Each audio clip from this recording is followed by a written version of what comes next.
the sound out.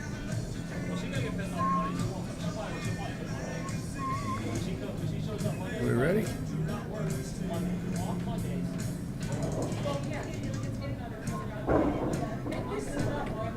Okay, you're on. Okay, good.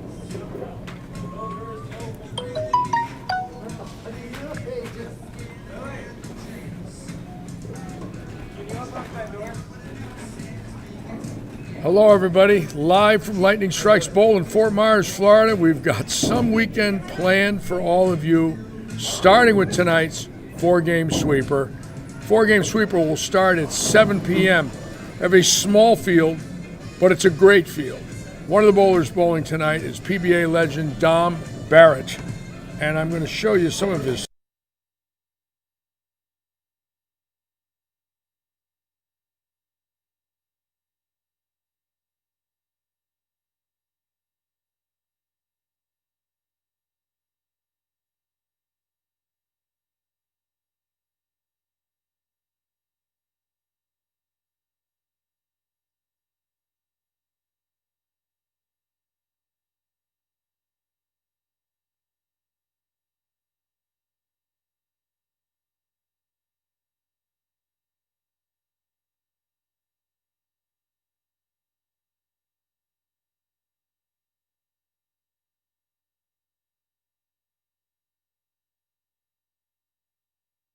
With us tonight, getting ready for tomorrow's five-gamer, which is $1,000 guaranteed. Tonight they'll be bowling on the Kegel middle-of-the-road pattern.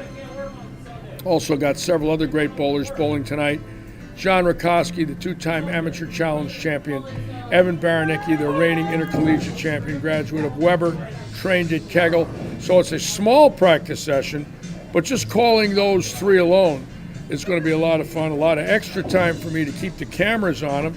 They'll be starting down the low end, 9 through 12, and 13 through 16, 17 through 20, 21 and 24, 29 and 28, 25 to 28, excuse me, and 29 to 32. We're going to be using the front view tonight. We'll be watching them throw the balls with the overview and the front view. So we'll really be able to watch Dom Barrett coming right at you, along with Baranecki, Rakoski, and several of the great bowlers bowling this evening. Again, this is a practice session basically, but it's a sweeper, so they're bowling for some tournament money. It's a $40 entry fee tonight. We're expecting maybe 20 bowlers. But tomorrow we have over 100 for the $1,000 first place prize. They'll be bowling 5 games. Game 6 is a position round game, 30 bonus pins to the winner. Then we will cut to the top 5 in the step ladder. And tomorrow in the step ladder, if anybody bowls 300, Audio Fort Myers will give them $500 extra for the 300 game. We do have well over 100 bowlers already entered for tomorrow's tournament. Keep in mind the February tournament, $2,500 guaranteed for first place. That's the last Saturday in February here. And the last Saturday in March, $5,000 guaranteed for first place. Unbelievable amount of money being guaranteed by Robert Eddy, our owner, who will be bowling tonight with his son Spencer.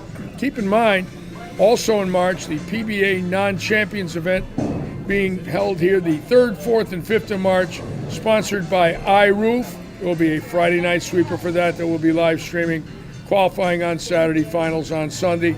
And the big one, the 9th through the 13th, the PBA Senior Tour bowling here, Pro-Am sponsored by Audio Fort Myers. We're negotiating right now with an entitlement sponsor.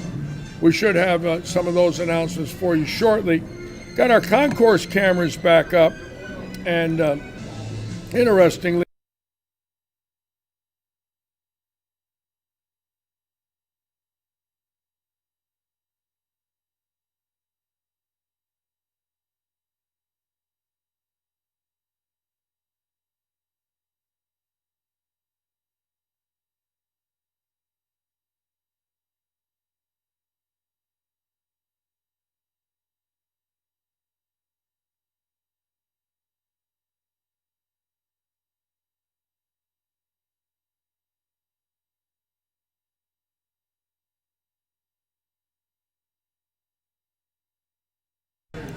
You can see our scoring units, our settee seating, our new flooring, all in now in the remodel here at Lightning Strikes. Got some friends on already: Craig Auerbach, Sandy Kondravi, Ralph O'Leary, Mike Cheatham, Brad Stewart. Oh, Larry, there.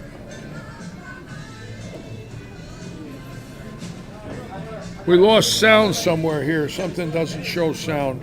Where? Which one? I don't know. Brad Stewart said we lost sound. Have we lost it on this one here? Get out of the way. We're checking the sound for you folks. Bear with us.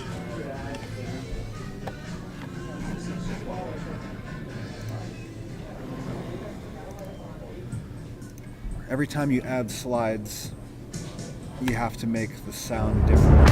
I added slides, so that's why.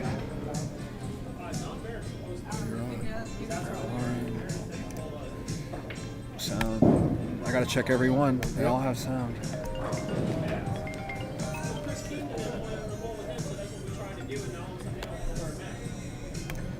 Sound. Number 3. Okay. Could be the concourse. Well, any new slide needs sound added. I bet you it's concourse or that over there. Sounds.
And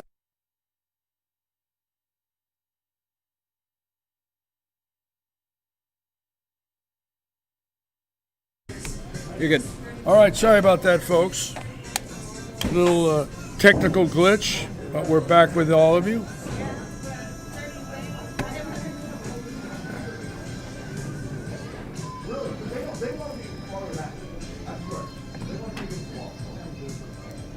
Anyways, hopefully we'll have that fixed. I wanted to talk to all of you about Don Barrett bowling tonight, and if you look at his money earnings when he started the tour in 2010, 6 events, no wins, $4,000 in winnings. And look at year 2, 2011, all of a sudden, 12 events, 9 cashes, gets a win, and goes to $34,000. So that's 2 years on the tour, trying to get used to the United States, et cetera, et cetera, et cetera, traveling this country for the first time in his life. And then look what happens from 2013 to 2019, a bona fide superstar with 7 PBA titles, including a U.S. Open. And look at that money machine, 2013, 14, 15, and 16, 17, and 18. Just great years for a great bowler. And again, he will be bowling tonight. Now tomorrow, yes, we're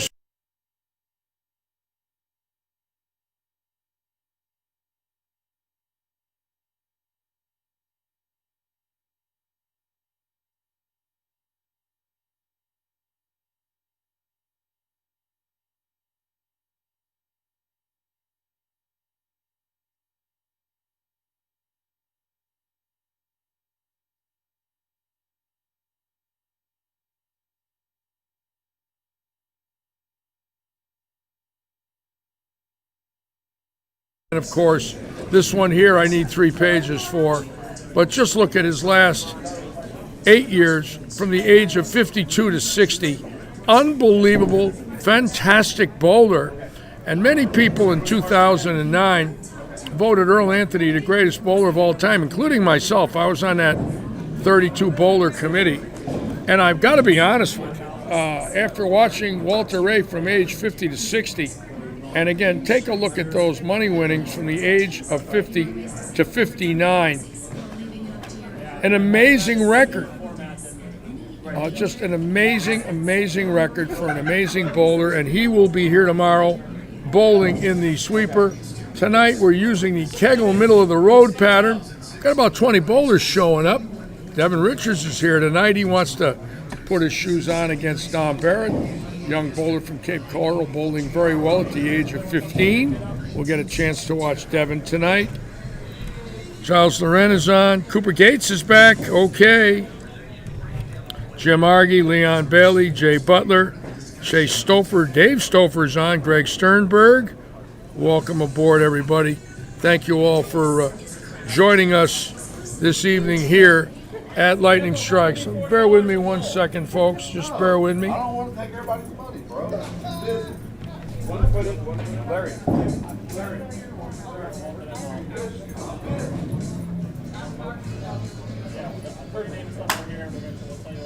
Yeah. Look at Yep. viewers for Lightning Strikes. Yep. And viewers for Larry's Facebook page. Well, yeah, that's streaming on 5 different pages. That's normal. Okay. I was just checking a few things out with my technical director, folks, trying to get ready for tonight's action. And we're so excited and honored that Tom Doherty, Walter Ray Williams, Jesper Spencer, and Don Barrett are going to be here tomorrow. But don't let that fool you. With John Rakowski, David Stouffer, and Evan Baranecki bowling, anything can happen tomorrow. Scott Cobb, Robert Hilton. This could be an exciting 5-game stepladder tomorrow, which I thrive on. I like the 5-game stepladder, and I'm not knocking leagues, but for me, it's the stepladder that gets my juices flowing because it's one-on-one, all the cameras on them. You're not skipping, going from pair to pair looking for scores. It's one set of scores, 2 bowlers bowling, and I can't wait for the live stream tomorrow. Keep in mind, a month from now, the prize fund goes up to $2,500 guaranteed for first, then $5,000 guaranteed for first in our March 5-game event. So keep your eyes on the Lightning Strikes Facebook page and our homepage here at the Bowling Center to find out all about our tournament action. iRoof sponsoring the PBA non-champions event March 3rd, 4th, and 5th. We do have a sweeper that Friday night, $1,000 added to the sweeper. So for all of you bowlers that have never won a PBA event, Lightning Strikes hosting that. 50 and over, 49 and under, 2 divisions on Saturday and Sunday, the 4th and 5th of March. And of course, the senior tour coming in here in April, and we are excited to be the leadoff stop for the PBA Senior Tour of 2021. And Katrina Hagler is going to bowl tomorrow. Fantastic. I will love putting the camera on her tomorrow. This young lady is a fantastic bowler. And Katarina will be here tomorrow with her family. John Van Baren's on. TJ Williams. John Huff, Dan Rosita's on. Welcome aboard, everybody. Thank you for joining us here in Southwest Florida. Hopefully all the sound's on. Kalani Sabio's on. We've got a very strong field tonight. Jacques Kahn's bowling, Mark Pulaski Jr. Small field, but a strong field. And again, with Barrett coming in shortly, hopefully he is signed up. Until he walks in the door, well, we'll find out. But we got our fingers crossed because it's a world-renowned legend. And we're so honored that Dom will be here tonight. And, of course, tomorrow, Jesper, Tom Doherty. And the greatest bowler of all time, Walter Ray Williams, the GOAT, will be here. Again, we're going to be starting off on 9 and 10 tonight. 13 through 16, 17 through 20. And we are excited here as the bowling center now, the remodeling is continuing, and I was showing you all the concourse now. Our carpeting's now done. Look at the difference from that carpeting we had in a week ago to the look in here now with the walls done, the carpeting done. If you look at this view here, it is a different bowling center with the floors now done in our settee area, our concourse now done. New chairs came in today, and it is a whole new bowling center, and we are thrilled at the look inside. And more to come, believe me, more to come. When I switch to the concourse view, we lose. Okay. Let me find out why. I better stay off the concourse view then, huh? Let's stay off that. How's the sound now? We got it? I hope we do.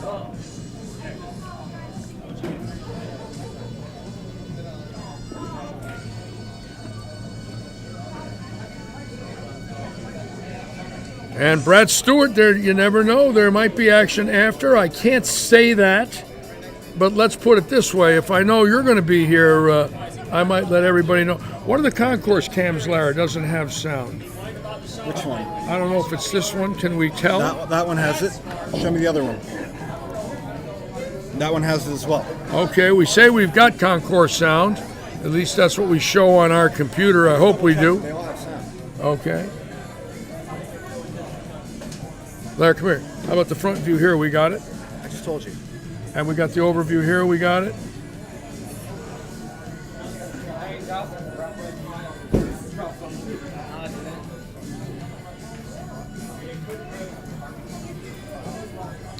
Again, we only had about 16 bowlers signed up for tonight, but obviously with Baranecki bowling tonight and Scott Cobb and Rakoski and hopefully Don Barrett, that's strong enough right there to put the lights out. I mean, any one of those four bowlers could bowl 1,000 for 4 games. So it's going to be a lot of fun watching. I'm very excited. It's the first time I've ever live streamed on a Friday night here. I went to the dentist today. I needed a root canal and a new filling, and they were going to do it at 9 o'clock, and I said, forget it. So I got to go next Thursday for the Lucky Larry root canal right here. I got a bad one back there in the back, and I wasn't going to do it today with tomorrow's tournament coming up because if it knocked me out, I would not be able to handle it.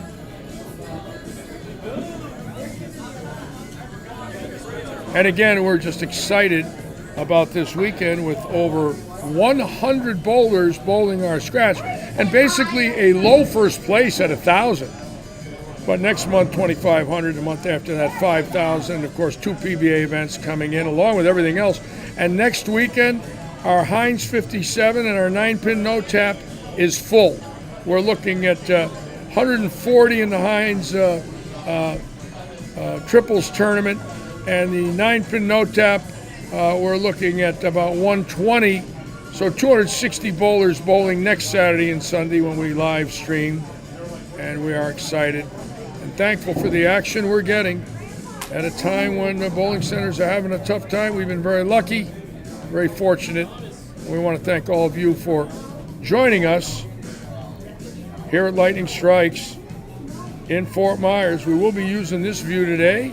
We'll be watching the balls go down the lane. I love that view. And of course our front view, which I love. I can't wait to have Don Barrett coming right at us. That should be a lot of fun to watch him from the front. Hey, Larry. Hold on again, folks. Larry. Watch, what's this flashing here? See the What? flashing? Watch that. Let me see. Watch it. I'm watching it. Nothing I can do. I can't stop it. Well, we do have a little issue with this camera, but I'm going to keep it on anyways, folks, to watch them bowling. If it does do that, so be it.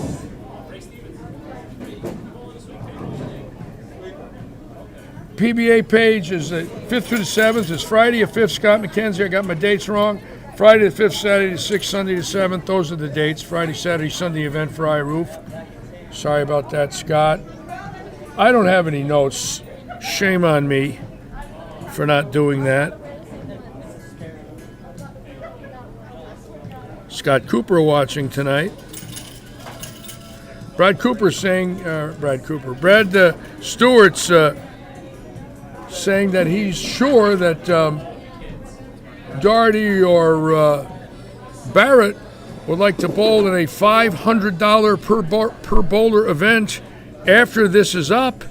That could be interesting. We might have a little more action than we thought.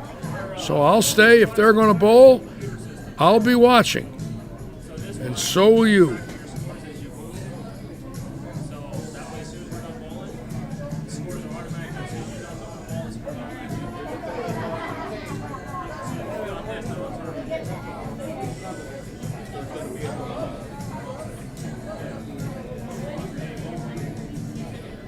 And slowly but surely, the bowlers are arriving on a Friday. Of course, this is the first time we've ever run anything like this on a Friday evening.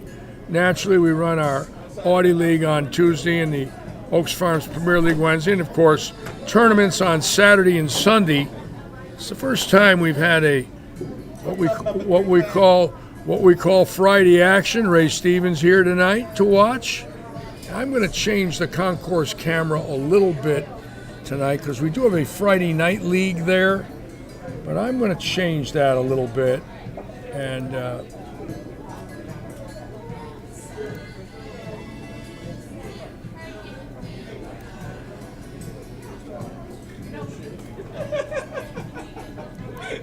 change this camera and give it a little move here. See if we get a better idea of our tournament bowlers bowling this evening.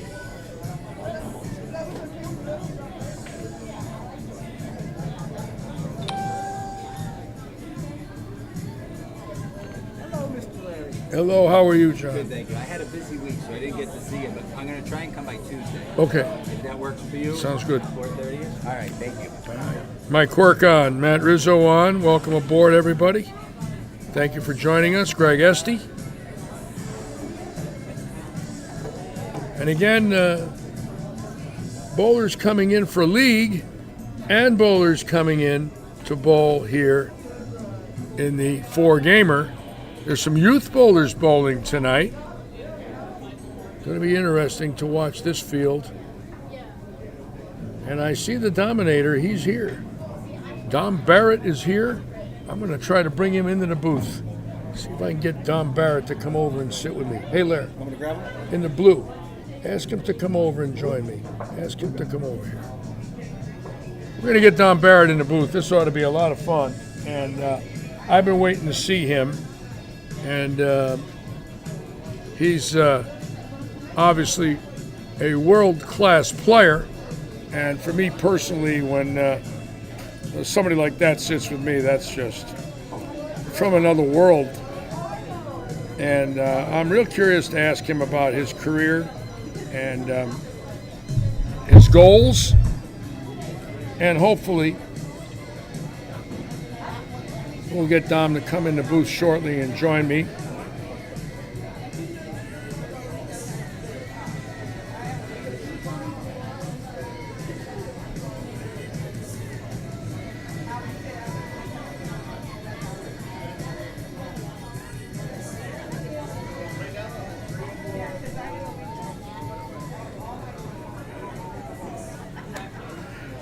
Obviously, he bowled the qualifying last weekend that the PBA had, so he's probably staying in Florida until the action starts. And I don't blame him a bit. I wouldn't be going north or up to the East Coast right now, not the end of January.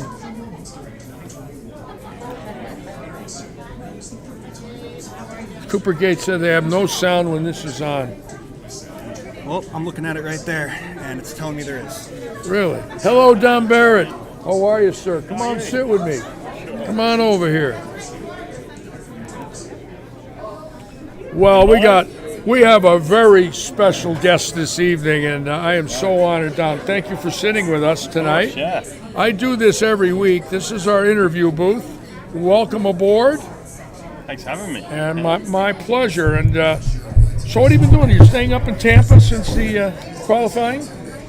Yeah, there's a lot of fluid parts to this. It moves all the time. So I'm here for TSC and then the World Series. TC in Jupiter, Florida? That's right. Yeah, so that's about 4 weeks away. Yeah. And just trying to get as many games under me as I can. I understand. I practice a lot at home. I've been able to be very fortunate. I guess the bond center's closed, or the bond center thing has to be closed. Yes. Still able to practice. But I've learned the last sort of 6 months that I can practice as much as I want. I've always been a bowler who's bowled all the events. So I need to practice. For me to be as good as I can be, I need to practice and I need to play events. So frames that count, games that count. I want to ask you some questions. I brought this up before. I was looking at your record. Now, obviously, I'm looking at 2010 and 11. We have a lot of viewers on listening, so they'll hear this. I'm looking at 2010, 6 events. You're learning the tour. You're learning about the United States. That's right. And then in 2011, you got 12 events, but you get a win, get a little confidence, and then all of a sudden, from there on, is this amazing record of consistency.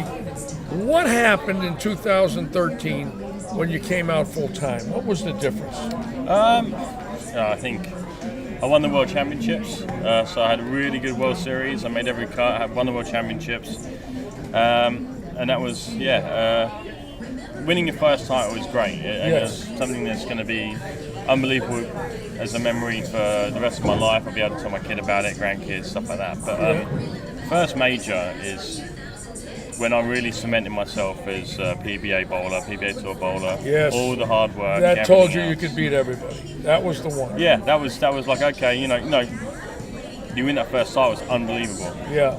But the first major for me was right. This is really paying off, and I think if you go back to the video of that on YouTube, there's a lot of that relief coming out in me. I think it's amazingly for me, not relief, but it was different. I won my first title, was obviously celebrate every title, but it was different winning the major. Oh yeah, so a major is, we all bowled for majors, and everybody knows what a major is, and obviously everybody pumps for them. Growing up, who was your favorite bowler?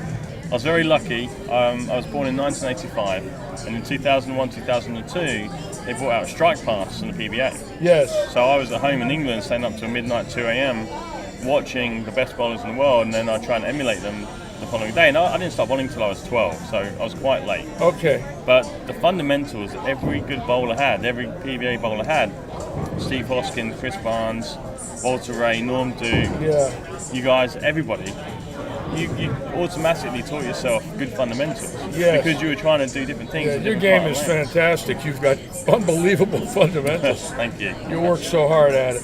But was Norm one of your idols growing up? Yeah, I mean, Pete Weber? Absolutely.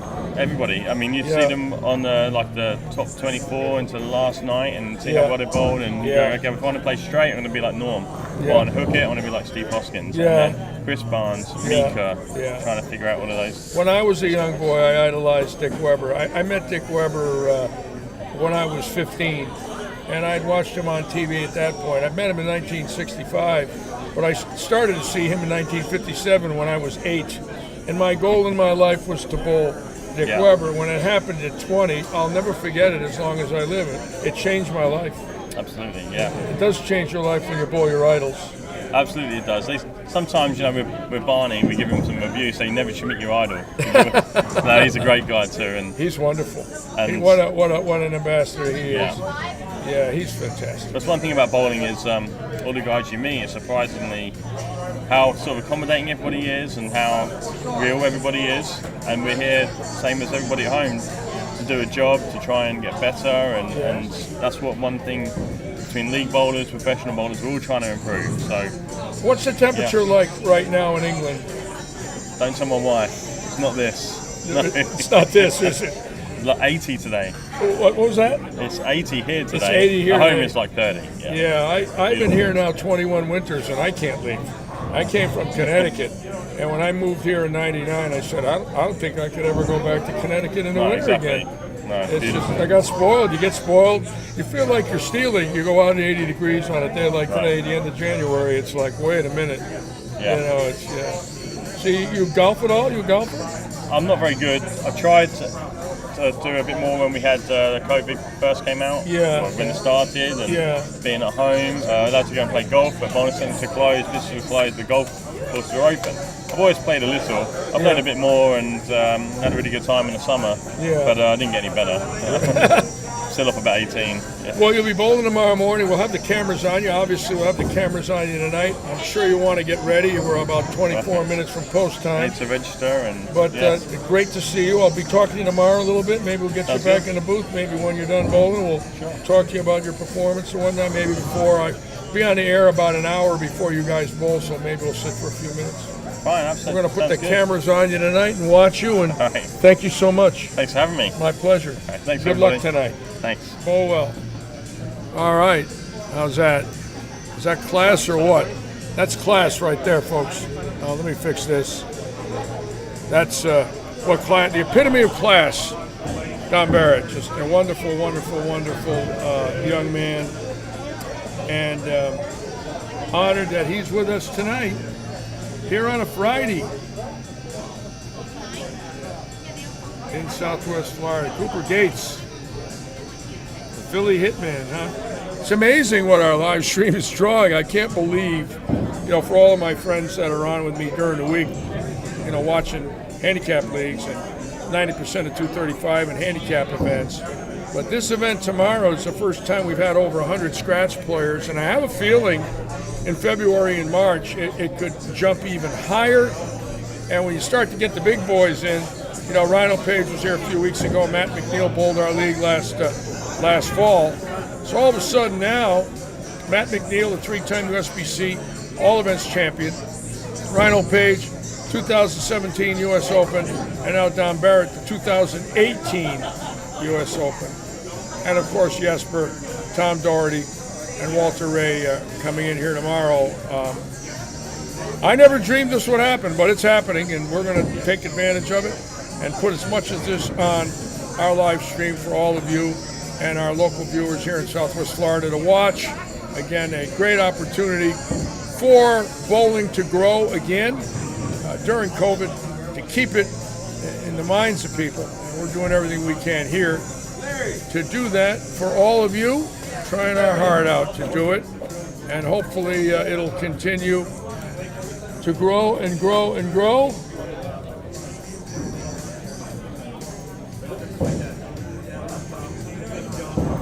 Larry, next thing, your son's down there starting shit with pistols. You want to interview me or what? No, I can't. I didn't think you would, because I'll start some shit. I'm on the air. I'm on the air, Pickle. Right now? Yes, I am. God damn. Come on, Pickle. Give me a break. You know I brother. got 5,000 viewers. I understand. I got to go take a whiz. I'll be right back, I'm Larry. sure you do. Yes. That was great. We needed that. Well, it's an open... See, they're building me a booth, thank God. And eventually, I won't have that happen. And I would like to apologize to all of you, but I can't control when people come up to me here. But let me show you the booth that we have here that they built me, and it's beautiful. Let me get the camera and move it a little bit.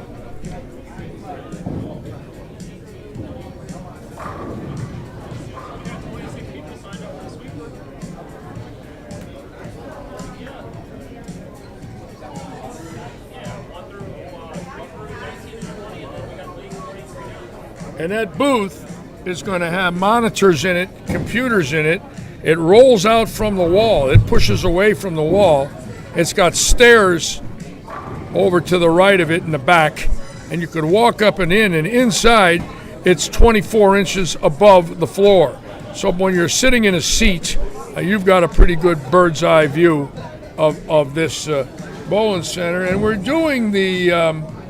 a booth for a number of reasons. Number one, we wanted a better view. We wanted to get it out of the way. Like where I'm sitting now, if you'll notice, I'm right here. If I'm waving at you all, you can see me waving. I'm right in the middle of the concourse. So what happens is a lot of people can walk by, and they pretty much have access to my microphones. And sometimes that could cause an issue because it is their center. And, we don't shush people. We don't tell them they can't be themselves in here. So what we did is we went the other way and we said, well, let's build a booth. And you can see the booth, and it will be up probably within a few weeks, I'll be in the new booth. Make it a lot easier for all of us here in Southwest Florida to sort of clean it up a little bit, if you will. You can see the booth up there to the right in the picture, right at the top of the screen. It's huge. It's 13 feet long, 5 feet deep. You can fit 4 chairs in there for interviews, our computers, our monitors, and we'll be fine. Again, upgrading constantly here at Lightning Strikes. Constantly upgrading any way we can to make bowling better for all of you. Tournament will start down the low end tonight. That I think will be the first pair, 9 and 10, 11, 12, 13, 14, 15, 16, 17 through 20, and I believe that's it. I'll be using low-end lanes this evening for the 4 gamer. Paul Zulke on tonight, Wayne Toplin, Robbie McDonald. Robbie, did you like that interview with the Dominator? He was wonderful, huh? You know, for me, obviously I've been on the road, but it's been 24 years since I was player service director, so I don't know a lot of these guys, but I do know Dom. I have met Jasper, naturally I know Walter Ray and Tom Doherty, but I met Dom in 2018 at the Tournament of Champions in Akron. I went there when I was working in Morgantown. Hey, Ginger. And then met him last January at the Hall of Fame Classic, the week that Tommy Jones shot 300. I sat and talked with Dom, and he is a classy man, and I love him. You could just tell by the poise how much he says he has to bowl and he wants to practice, and you just see that level of love for the sport, and that's why he has a great fan base. Naturally, probably now the greatest bowler out of Europe. Obviously, Mika was. Now Mika's retired. Don Barrett from England, great, and of course Belmonte from Australia, and Svensson from Sweden. Some horses, boy. We got horses. And I'm going to move that interview cam or that concourse cam back to where it was, so bear with me for a moment.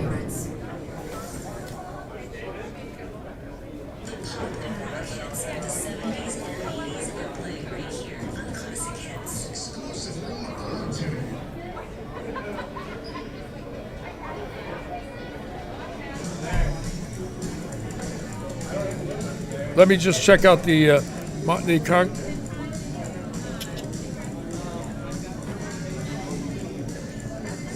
yeah, that looks better. As you see, Barrett down there talking now to some players, and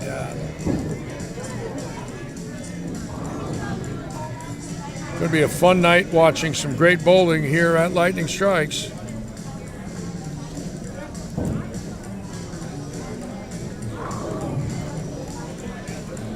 Practice sessions should start shortly. They'll be bowling for about 10 minutes, and then competition will start.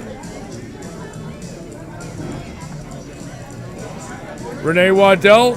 Renee, are you going to be jumping up and down tonight now, Renee? Where's your boy?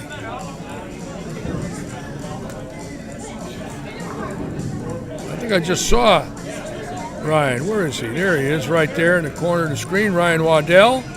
Going to bowl tonight with Nick Fortholder, the young boy right there, 15 years old from Lake Placid, Florida, along with Devin Richard. Got some junior bowlers want to bowl tonight with the big guns. We like that. Look at those pants on Devin. Those are Kyle Troop pants.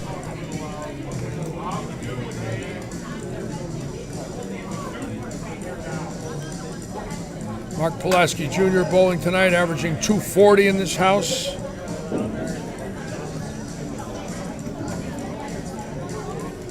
Again, we want to thank all of you for being with us. Al, what's going on? Want to sit with me? Come in and sit with me. Come over here. I got a gentleman I want to talk to. You folks are going to love this one. Sal Hulsizer. Now, you probably don't know the name, but he's done something that all of us dream of, and from Reading, Pennsylvania, moved to Punta Gorda. Yes, sir. 1992 was a winner of the ABC Classic Team event out of Reading. And number 2 in 94, he won the Bowler's Journal, the 5-game Bowler's Journal, right? Was it 5-gamer? The doubles, no, with Pat Healy Won the doubles with Pat Healy. in 94. And then in 94, and then what happened in 96? Kevin Adam and I. So you've won the Bowler's Journal doubles in 94 and 6, and an eagle in 92. Yeah, I shot a 300 game in a third Bowler's Journal. I had a 300 game. Wow. A Bowler's Journal shot can be tough sometimes, so. Oh, it's tough for me. I didn't bowl a lot of them. I would always get low checks. The low to cash I'd number. get a $35 check, and it would be gone for a tank of gas. Yes. So you won 2 doubles events in the Bowler's Journal. Yeah. A team eagle. Yes. And who was on your team at that time? That was Dean Wolf. Yeah. All from my hometown. All from Reading. Yeah. And they all bowled. You all bowled with Frankie May. Yes. Yes. Frankie was actually paired with us that night. And Frankie was paired with you. On our For a lot pair. of you people know the legend Frankie May, great bowler out of Reading. Yes. So it was Dean Wolf. It was Kevin Adam, Steve Gehringer, Jim Stam, and myself. What'd you bowl? What was the score? 33-44. 33-4. That's still a big number. That could win any year. 33-33 was actually the number when we walked into the place. That was the leading number. Say that again. 33-33 was leading. 4 threes was leading. Yes. And you beat him by a pin? We beat him by 11. Beat him by 11. My God, what was the 10th frame? That 10th frame, that heartbeat had to be up. It had to be in another world. It was incredible, actually. You go into the 10th frame knowing. We needed 4 doubles in the 10th. Oh, come on. Yes. Are you serious? You needed 4 doubles in the 10th to win the team event and got them? Yes. Oh, my God, that is a fantastic, fantastic feat. Yeah, and here's the funny part. A leadoff man, Dean, he wasn't on a strike. He doubled. Okay. Yeah. That's one. Second guy was Kevin. He was on a strike. He got one. Yeah. Didn't get the second one, so he doubled. Yeah. Third guy, he's not on a strike. Now the fourth and fifth guy, Steve and Steve's fourth, I was fifth. The third guy gets a double. So we have 3 doubles coming down to me and Steve, and we're both on strikes. So one of you had a strike to win. Steve strikes. Yeah, so he strikes. He strikes. Now it comes down to me. I need. If you open, you lose. I need a mark. I'm on a strike. I could strike out for maybe 230 or 40. I don't know. Yeah. That wasn't on my mind. And mine was throw the strike. Wow, what a 10th frame. So You had to be guess what? going crazy. So guess what I leave? What? 10 pin ringing. Yeah. I leave a ringing 10. Now you got to make that to win? Yeah. Or You have to make a 10-pin to win an eagle. Or we lose by a stick. Oh my God! I would not want to have to make a 7-pin to win an eagle. And I made it and struck, and we Wow. won by 11. Wow!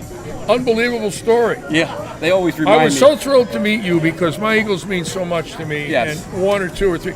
You know, I was reading a statistic today on Facebook.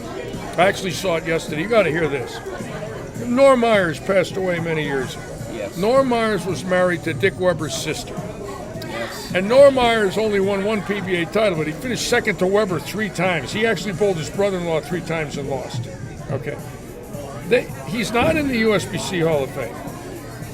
And they posted his record as of 1980. Now, he died right around 1980. He died very young. I remember him. He had 19 top 10s with 4 eagles. He's not in the Hall of Fame. And I'm thinking, I said, how could that be possible? 19 top 10s and 4 eagles. 4 eagles is difficult. 4 eagles is difficult. Very difficult. I mean, Marshall Holman and Mark Roth don't have 4 eagles. Larry Lobb doesn't have 4 eagles. You know, Jason Couch doesn't have 4 eagles. Randy Peterson doesn't have 4 eagles. The list goes on and on. Correct. Johnny Petraglia doesn't have 4 eagles. Okay, and Walter Ray Williams doesn't have 4 eagles. There's a lot of guys don't have any eagles. I know, so it's like, wait a minute. Anyways, I posted that I couldn't believe he did not, he was not in the Hall of Fame. I hope he gets in for his family's sake. Yeah, no kidding. His wife and his children. Right. Now, are you in any Hall of Fames in Pennsylvania? I'm in the State Hall of You're in Fame. the State Hall. Yeah, you better be with an eagle, are you? Yeah. So how do you like living in Florida in January compared to Reading in January? I think it was 26 at home today. Oh, what a bargain. Yeah, nice. 26 in Reading. I'll take it. Yes. I'm not a Reading guy. In the winter, I loved going there when we went there, but I did not like Pennsylvania in the winter. We'd get up to Erie in February, and that's even it worse. would go right through you. Well, it comes off the lake there. It It's comes off terrible. the lake. Let me just check something here. Okay. Sure. Anyways, you bowling tonight, or you watching? I got a new ball today. Frankie and his son, they run a pro shop. Yeah. And I called him a couple days ago. I said, drill me up something. Here's what I want. Yeah. And so I got it UPS today, so I was messing with it in the garage a little bit. And I thought, well, I might come out and practice a little bit. Yeah. So I brought my stuff. And You gonna bowl tomorrow in the scratch? I probably am, yes. You gotta bowl. Especially because they have a senior division. You don't need to beat. You can still beat the kids. You still got a little gas in the tank. I was okay Wednesday You night. bowl good. You throw it great. I had 770. You got 770. Yeah. See, the pins don't know how old you are. Just remember that. The pins have no idea that a guy in his 50s is throwing at them. So, 50s. are you in the 60s? 66. Are you 66? Yes, sir.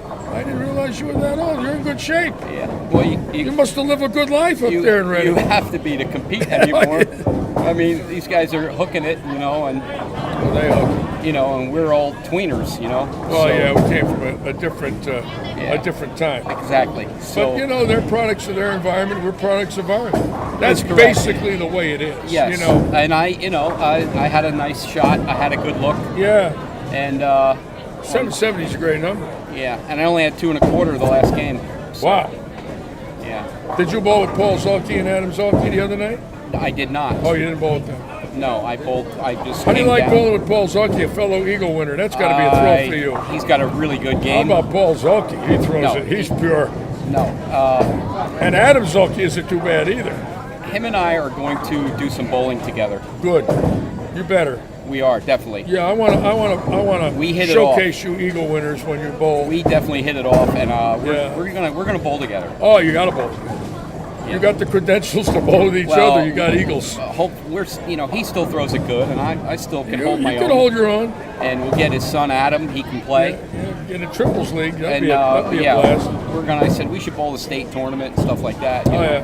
So And so you live in Punta Gorda. You like where you live? You're I like happy? Punta Gorda. It's a nice little town. I like Punta Gorda. Nice restaurants. I live there. I like it here, but if I thought I got the right deal up there, I'd go I up got a there. really good deal. I've been looking for a while, and Yeah. so things are well. I like Punta Gorda. It's beautiful. Yeah, so I drive down here to bowl because Yeah. there's competition down here. Up in Yeah. Punta Gorda, there's a little bit, but Yeah. not like here. So Yeah, we're fortunate here for this owner. Yes. This owner has done this for all of us.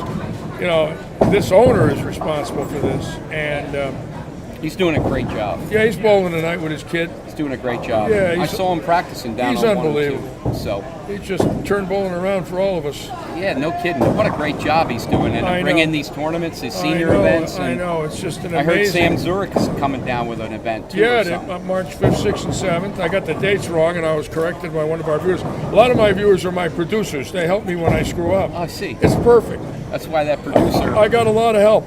I need it. When you're old, you need help. You need support.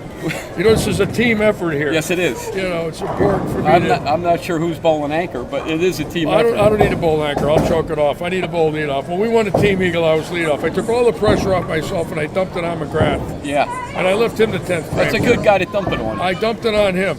Yeah, well, And, we had just a great team. We did well at Yeah. all the big team events we went to. And Yeah. like we chatted a long time ago about team challenges and Yeah. we had Hoinkies and the Lilacs and Did all you the- bowl team challenges when my boy bowled Mike? Yes. With Brian B. and Patrick Allen and Yeah. Rudy Revs? How about that team? I know. And Brian O'Keefe, what a team. Shannon O'Keefe's husband was Yeah. on that team Yeah. for a while. Yes, Oof, they could strike. That was a great team. they could strike, but nobody did a lot of striking at the team challenges. No, they were impossible. They were impossible. Oh, they were impossible. Yeah. I'll never forget one of the first team challenges I went to.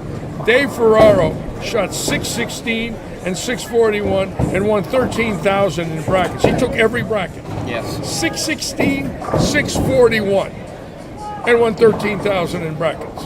Parker bowled for us a few times. Parker, Did Parker bowl with you? yeah, Parker. I called him up and I said, hey, Dean couldn't make it. He injured his hand, Yeah, and I said, yeah. we need a guy. Yeah. He goes, I'd love to bowl with you guys. Parker Bone. So Parker bowled with us. Yeah, he'll and be here for the senior event. I can't wait to see him. I can't either. I love him. And so he bowled with us a few times, and we had a great time. And You know, his mother ran a charity in New Jersey, was voted Woman of the Year in the state of New Jersey. Joan Bone, his mother.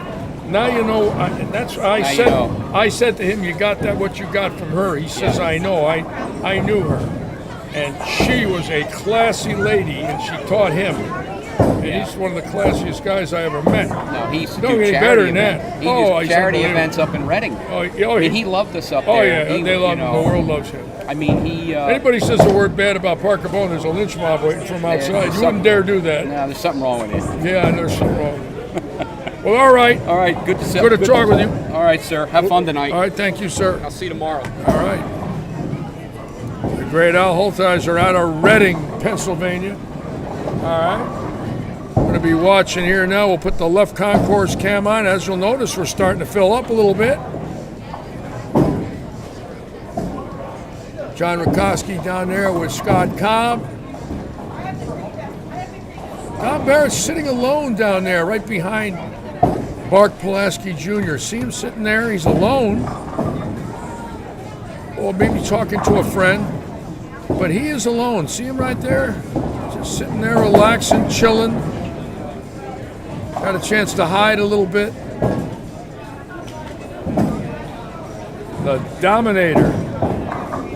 Diana Kanan, Donnie Schwartz, Jim Coates, Mike McKay, welcome aboard, Greg Garrison. Robbie McDonald, it's not a banner, Robbie, it's a green screen. It's not behind me. Let me show you what's behind me. It's a green screen that's behind me. But it looks like this when I go to this camera. And with our new booth, it's going to be a green screen in the booth. So when I'm sitting, it's going to look something classy like this instead of something that looks like we took a can of spray paint out. Got to have the green screen. Joe Panko, Rich Carucci, James MacGyver on. Hello, James. How's everything out there in Kansas? I'm sure it's real warm out there in Wichita, James. About 20 below tonight. With a 40-mile-an-hour wind, James. Got your shorts on, brother? I like doing that to James because I know what the weather is in Wichita right now. Anyways, bowlers coming in for the 4-gamer.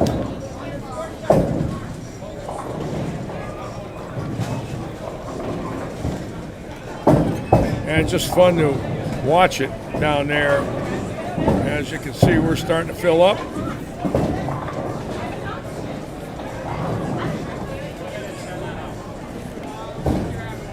Larry, does cameras work on 5 and 6? Wayne said they worked on 5 and 6. I never heard about that. It does. It's on. Well, if it is, it is. Hold on with us, folks. We're going to try and get a camera on 5 and 6, so bear with us. He said it's down there and it's working. Well, where is it? I don't know. Well, I'm not going to start Call them up and see. fooling with it during the middle of the showdown. Well, we got bowlers down there. We're going to see if we can get another camera on for y'all. We know it's in there. We're going to see if we can find it. We do have a 5 and 6 camera that we got up today. And we're going to see if we can get that one on for you, too. Because the lowest we can go is 9 through 12, but they are bowling lower than that tonight. And we're going to see if we can get that camera up and running, which would be great if we can find it.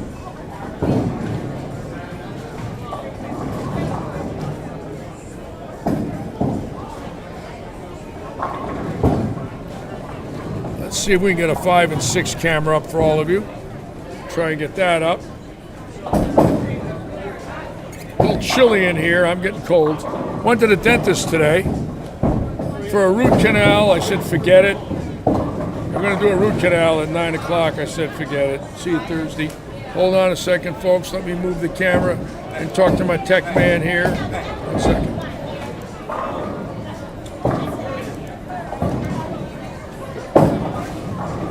Nope, no camera on 5 and 6. I thought we had it, but but unfortunately we're not able to get it up. So we will be starting 9 through 12, 13 through 16,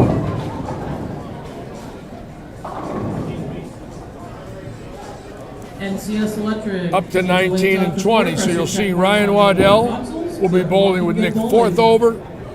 Ryan Johnson will be bowling with Kenny Buranus and Rob Kelly. Brad Zielinski with Mark Pulaski. Spencer Eddy with Robert Eddy. And Dom Barrett on 13 and 14. Little practice for Scott Cobb down there. Billy Seymour on 11 and 12. Looks like we're starting on 11 and 12 and going to 19 and 20. So we won't miss any of the bowlers, which is good. I don't know yet, Paul, but I will know shortly how many bowlers I have. Yes, overtime money, Paul Phillips. Overtime money. And it's practice time here at Lightning.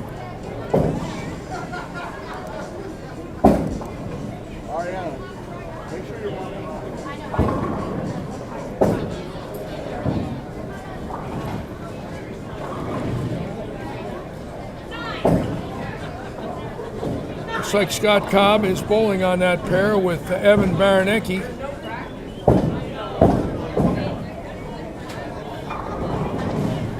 John Rakoski right there on 11 and 12. And the boys are getting ready. Pulaski Jr. Again, this is the middle of the road shot. This is not the house shot. This is the middle of the road. And right now it looks like it's the strike zone because nobody's missed. Got some juniors right here along with Ryan Waddell.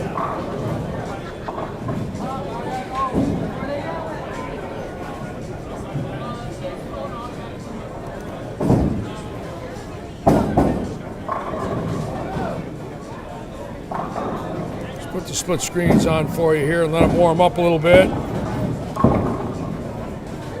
No, we're not going to watch that. We'll start here. Now Baranecki bowling with Jacques Kahn and Scott Cobb. Now Baranecki has had an unbelievably hot hand.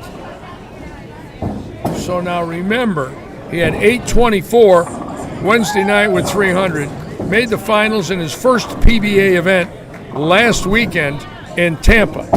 Now this is a young boy that's, when he starts striking, he has no fear.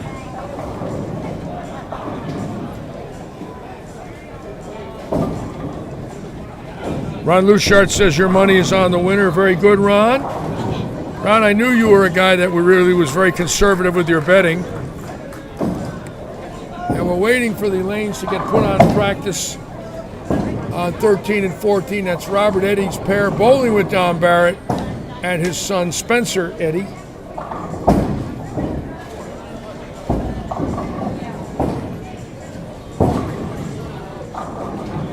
Spencer Eddy going to Florida State in Tampa. Going to go to school to be a doctor.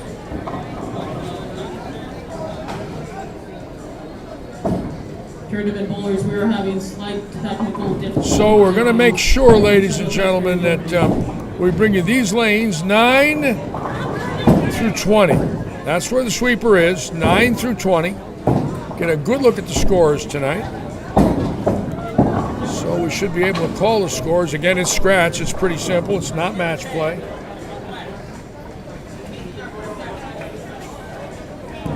Matt Gill is watching. Ryan Sullivan. Welcome aboard, everybody. Thank you again so much. The great John Rakoski. Now, keep in mind, Rakoski won the True Amateur Challenge twice in Las Vegas. Don Barrett, a 7-time PBA champion, the 2018 U.S. Open winner, and Evan Baranecki won the Intercollegiate Team Championship in 2019 when he was going to school at Weber So we've got bowlers tonight with national titles for college, the tour, and one of the greatest amateur tournaments you could win, the TAT. The TAT in Las Vegas is a very prestigious event to win.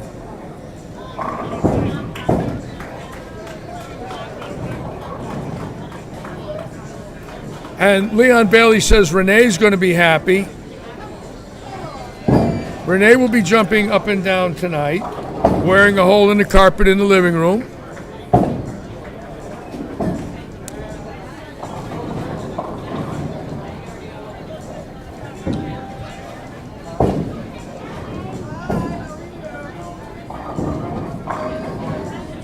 And Ron Lushart.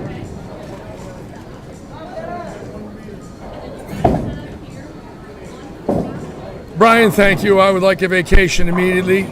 I would like a 2-weeker in the Keys right now, all expenses paid by Robert Eddy. I would definitely accept that offer if he made it. A little 2-weeker for the Lich. Yeah, sign me up. Joe Lassick picking John Rack. Well, Joe, you're not sticking your neck out. I'll tell you that right now. I haven't made my pick yet, but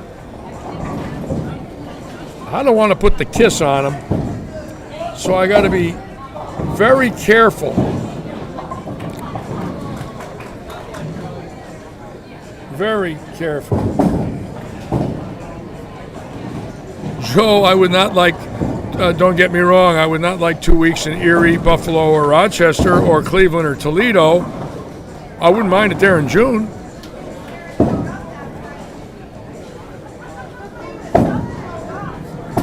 And we're still waiting. And we got a pretty good audience down there. And Pickles got his arm around Don Barrett. Poor Don. The Pickles got Don Barrett tonight. Don Barrett, that's a Florida redneck right there, Dom. And that is a Florida redneck. And he got the boy from England. Oh boy. Look at this. Now they're holding hands. Check them out. Oh my, look, Pickles getting a picture. Poor Dom. That's what you get when you're a celebrity. Boy, am I going to hear it from him. Dom's going to say, how could you do that to me, Larry? And Pickle's going to say, how could you call me a redneck? And Gary Seitz is picking Ray Stevens. James MacGyver is picking Evan Baranecki.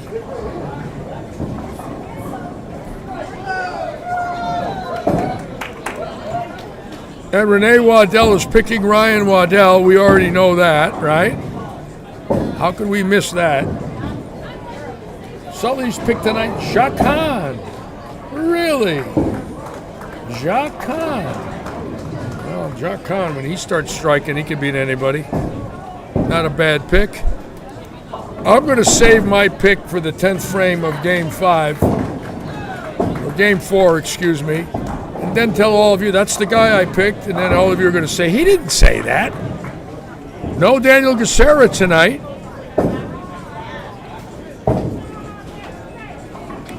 Leon Bailey's got to pick the Dominator.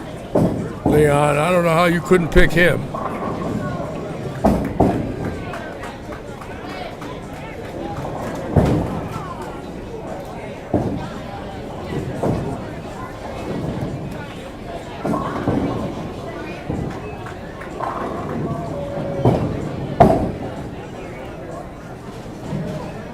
Looks like we might have bowlers on 3, 4, 5, and 6. I was hoping we wouldn't, but we might. I don't know.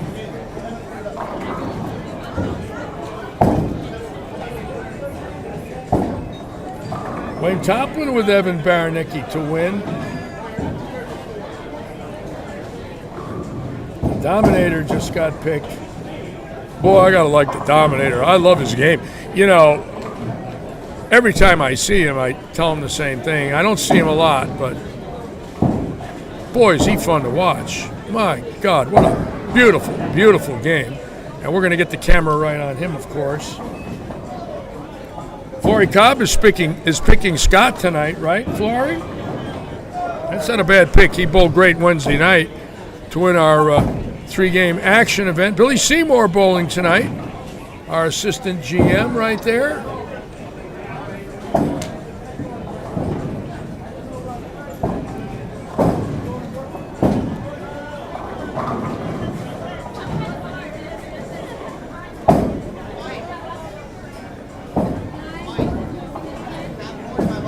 A little scoring issue. I think we're working on it. We should have it set up for you.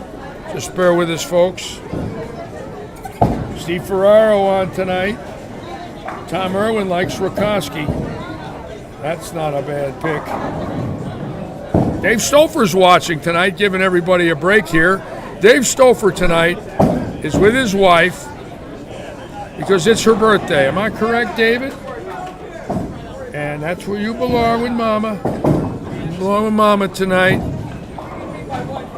After all, she puts up with you year-round. You got to take care of her. Nona Williams here tonight. The Nuna bowled good the other night. Looked like he had a shot to win, then fell off a little. There's the Nuna.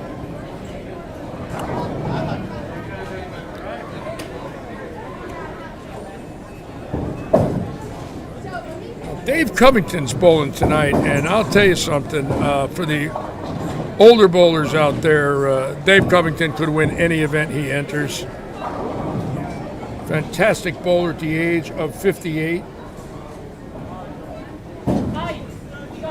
Dave Stouffer doing steaks with the family. I'll be over in 5 minutes, Dave. I love free food.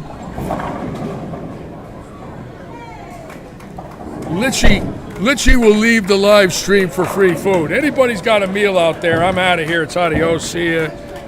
Get a substitute in. Free food gets me out of the booth. I learned that a long time ago. Anybody takes care of me for food, that's it. I leave.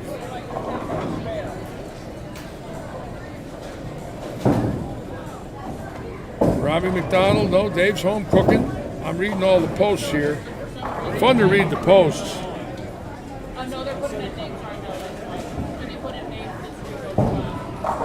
Oh, I know, Dave. I want to get over there and eat. Got a bad chomper. They were going to do a root canal this morning. I said, see ya. Not today. Not with live streaming tonight and tomorrow. So I'm scheduled for Thursday morning for the root canal next week. One of the highlights of my life. Just can't wait. Here we go.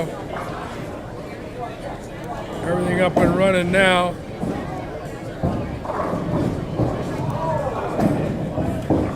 There's Robert Eddy bowling with the Dominator.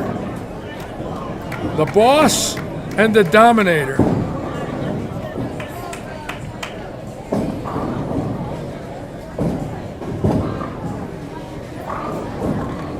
And Jerry McClanahan has bowled very well the last 2 Wednesdays with 720 and 715 to finish second in both sweepers. Mark Pulaski Jr. right there to the right. There's the great Baronicki with Cobb.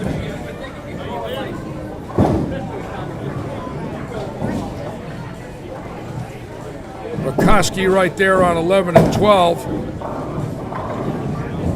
Jacques Khan playing a second arrow tonight. Whoa, that looks pretty good right there. That was interesting.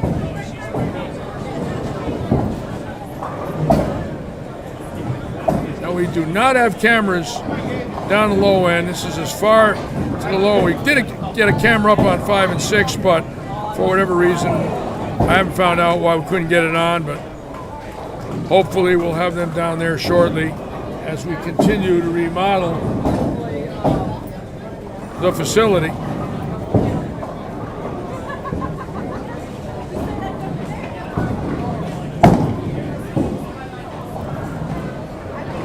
Let's watch Rakoski now. Obviously, Rakoski a factor.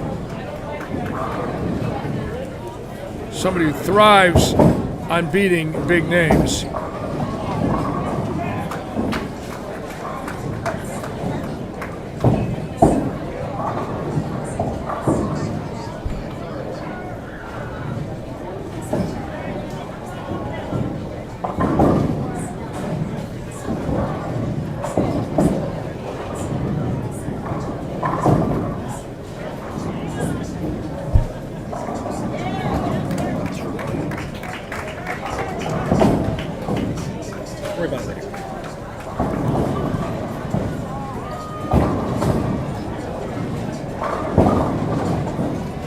interesting because the house is playing different. I've been looking at the house shot for so long, week after week, and obviously I'm trying to get a read on this in practice, but they're different.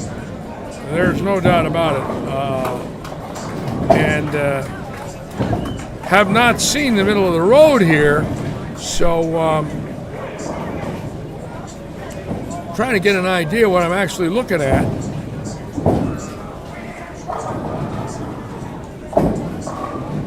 Devin Richards is striking every ball right there in the track and hooking it. Now that'll be there. You swung the heads, that ball was gone. Let's watch down here now. Same with Michalak. See that ball? The minute it went outside of 8, it was bye-bye. When you swing it to 8, there's a wiggle spot. Looks like you can't go outside of that. Let's watch the Dominator now. Pulaski's going up the lane, not swinging the lane. Dominator going to play in. He's going to swing the third arrow. Whoops. Looks like there's a lot of hook in the middle. Interesting there.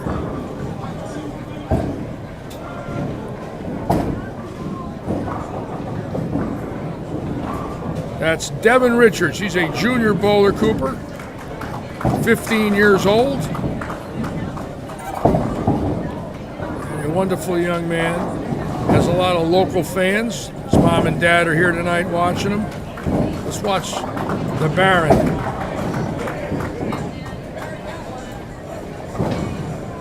Baronicki playing out. Baron 10-11. Whoa, swinging the lip. Wow, swinging the gutter from out. Like 10-3. Wow. See, look at that one there. Forget it. There's ice to the right.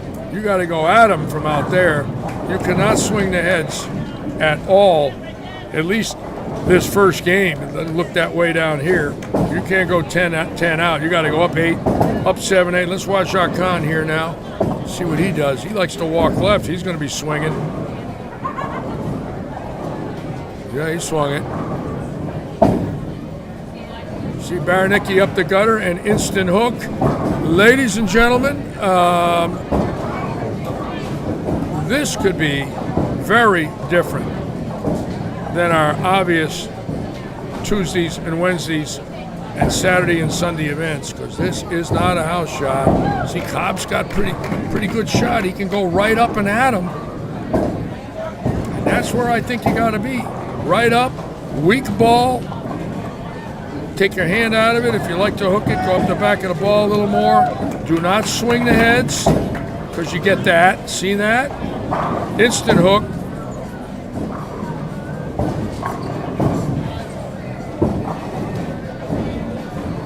See, Cobb's got a decent shot. See that? And now Rakoski's moved out. And I'll tell you right now, if you got to go up and at him from out, my money's on Rakoski. Tell you that right now.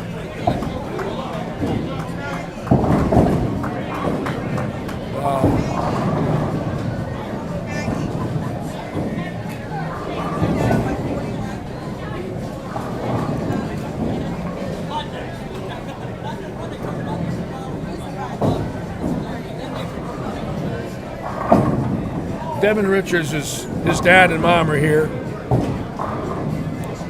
and he is the nicest boy. He's got fans on the East Coast. He does a lot of East Coast junior bowling, and his mom and dad are coaches at Coral Lanes, and fine young boy who loves to bowl. I've watched him grow up in recent years, the last 5 years that I've been here, and he is a good kid.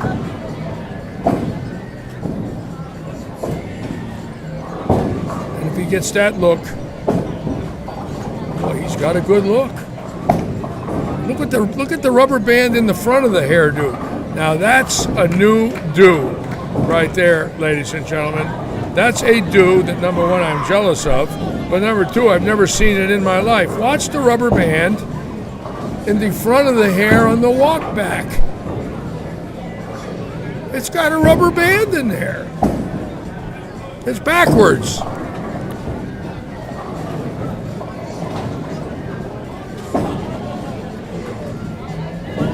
Oh, it didn't take him long. See that? See what he did there? Took the head out of it. Went to about 10-7. And that's what I believe that's where the shot is. It looks like 10-7. Look at Rakoski right there. Oh, boy. If he's got that, look out. And Tammy, you love Devin? Devin's got a lot of fans, doesn't he, Tammy? Devin's cool. Got them Guppy Troop pants on. Joe Panko, first place in this event tonight, pays an all-expense-paid trip with Larry in his motorhome from North Fort Myers to Alva, Florida. And they get a chance to hear all of Larry's stories for free. I'll find out shortly, Joe. It's based on entries. I'll get a tally from Mary Berner.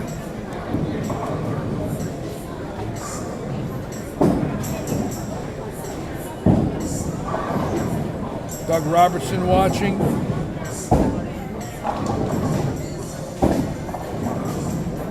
Paul, you like me on the big screen, Paul?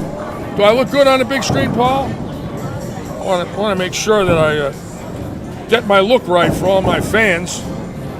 That's what Carmen Salvito used to say. She said, boy, I want to get my look right for my fans, boy. She used to say that to me all the time.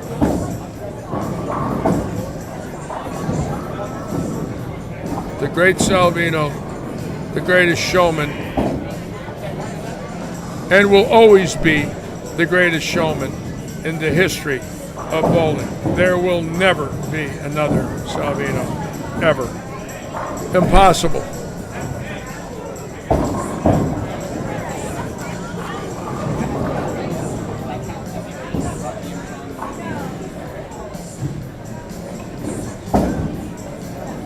You know what I love about the scratch events? Obviously, you see a lot of refined games and, you know, a lot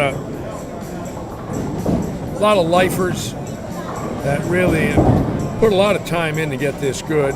There's a couple ladies out there that throw it pretty good. Ashley Schwartz is out there tonight, and I'm glad she's bowling.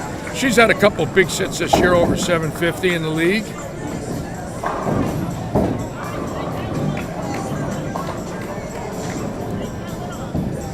Ryan Waddell at 19 with 300 in the Florida State Tournament at 17.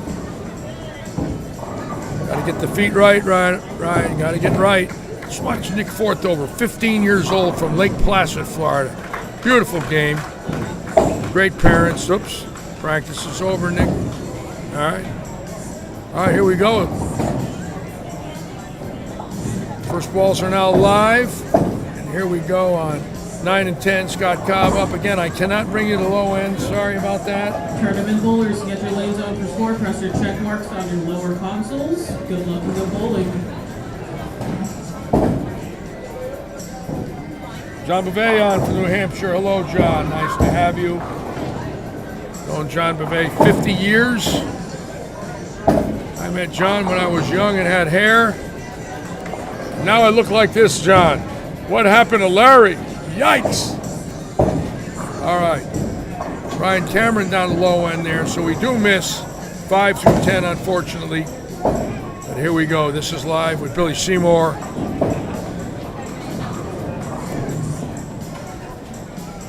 Donnie Schwartz right with him there.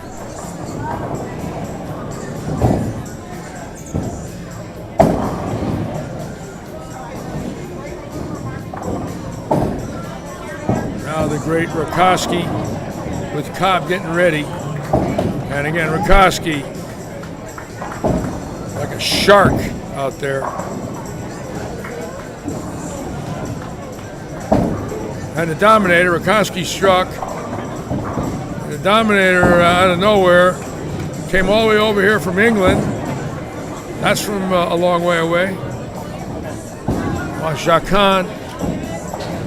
I got them already in order to walk out.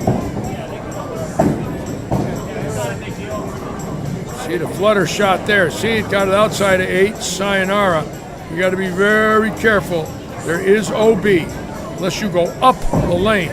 If you swing to it, catch that OB at 40 feet, you're done. So you got to be very careful. You cannot swing to the OB. You can go up it. A little different when you're going at the pocket. Let's watch the Dominator, who did start with a strike.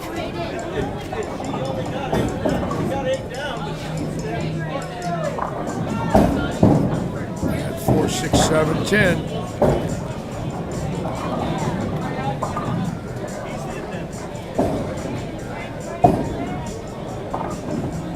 And I got to tell you something. These guys that are here, and ladies, they know who he is, and they want to beat him. And let's just say that does happen tonight. And one of our locals, excuse me, or one of the lesser knowns wins a tournament that Don Barrett bowled in. They're gonna live that the rest of their lives, knowing they beat a U.S. Open winner and a legend. And I admire these people because they want to find out. They want to see if they can do it.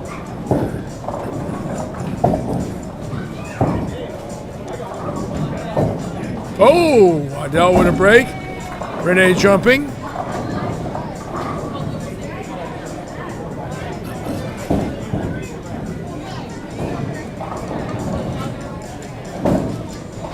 Now Robert Eddy. Can you believe what this man has done, folks? It's just, oh, darn it. It's just remarkable each week. Something rebuilt, something new. It never ends. And Spencer, great shot for Spencer, his son.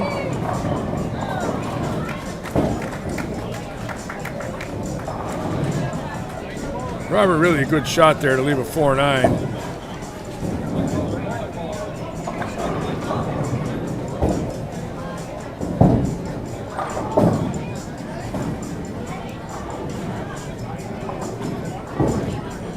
Khan.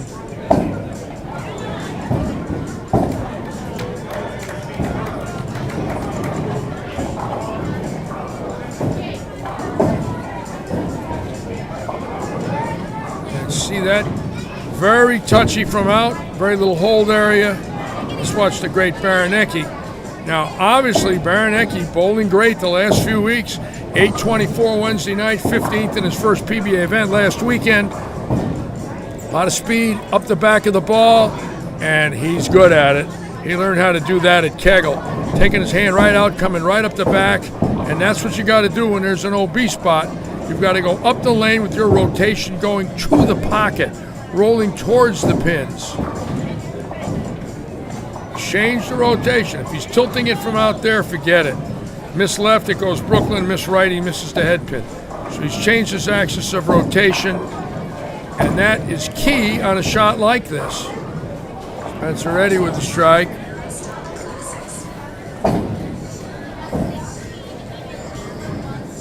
See that ball? Open the lane up, OB, forget it. So now we know there is OB.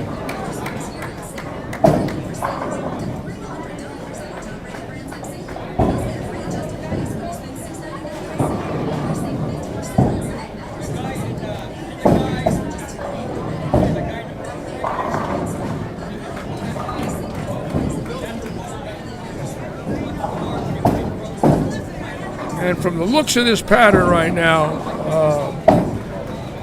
700 might be a stretch.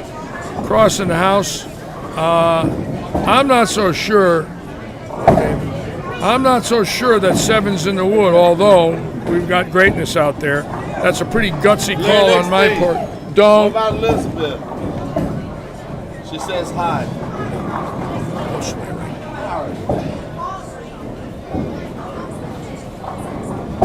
And this type of shot here could get ugly because that front oil is going to go down even farther, you know, after 3 games. And boy, you better be accurate here. There's no hold area, not a lot of swing area. See that ball there?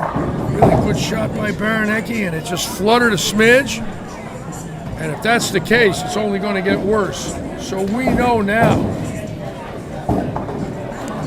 There, oh, Spencer Eddy breaking down to 2-8-10 for a triple, but That could have easily been an open. Now Barrett, who went strike open double, you know, that's the difference between amateurs and pros.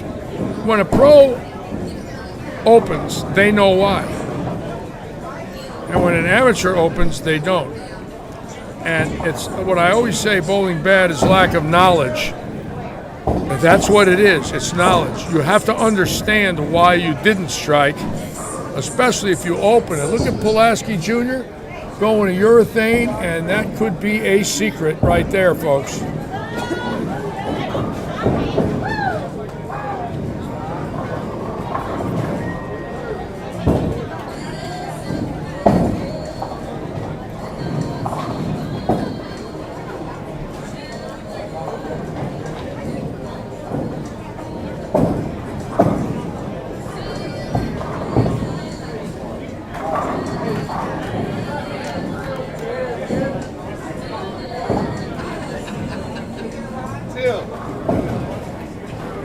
Big deal.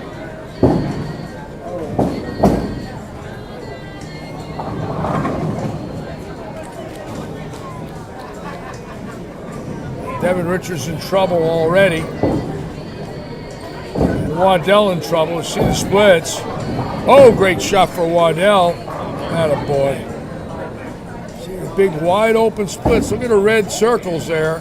A lot of people getting the ball to the nose. And without that hold area, they could be in a lot of trouble. Who's got 5 in a row here? Is that Ken Buranis with 5? The oldest bowler in the field tonight, Kenny Buranis, 73 years old. And wanting to bowl with the kids. And that's okay.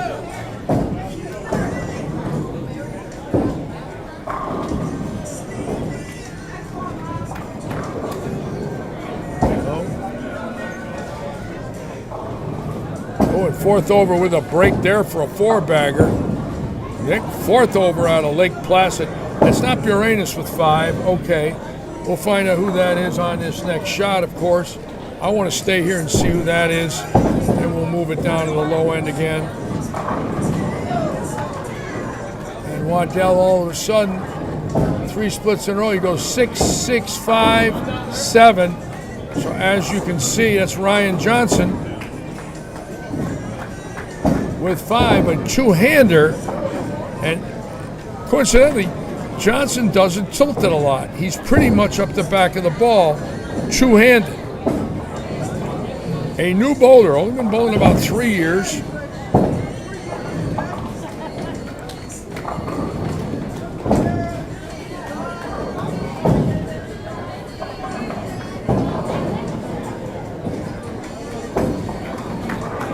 Got a break there, caught a Brock. And look at the Dominator.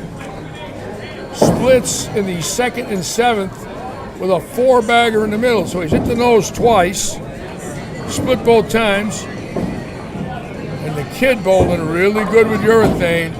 And they don't want to give him a look early because he'll run away and hide. And it looks to me like urethane up the gutter is the shot because you can get way right and go up the lane. And he's made the adjustment right now better than anyone in the house. He's the only one that I can see throwing urethane.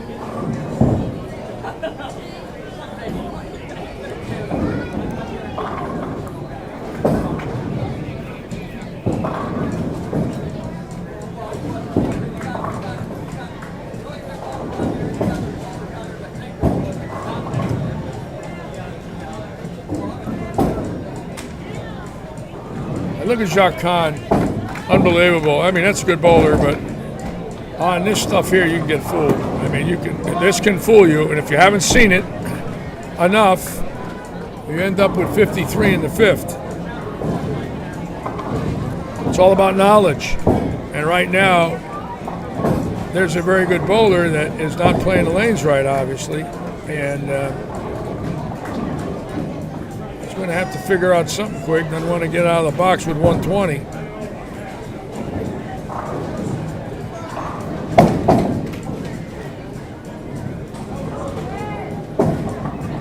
Again, this is 4 games.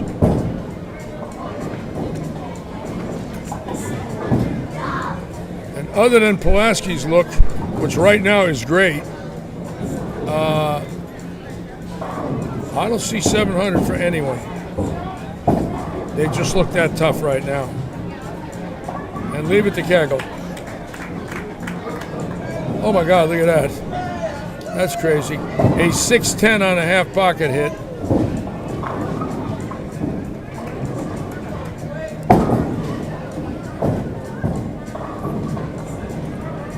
Atlantic 85 in the 7th.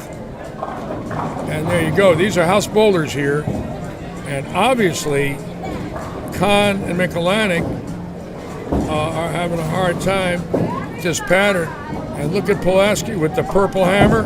Going to go right up 4-5 at the pocket. Very little head belly. And I'll tell you right now, if he's the only one out there throwing urethane, he might run away and hide. Because it looks like it's automatic from out if you can go up the lane with a dull ball. Well, look where he's standing. They're about 6-4. Oh boy, he's got a look. You give this kid that look, I'll tell you right now, he's deadly. He's not afraid.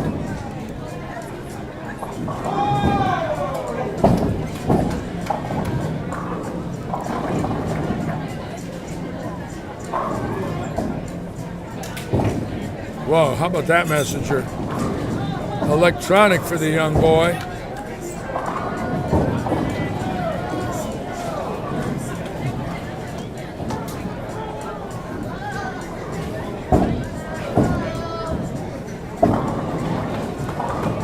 Now Rakoski.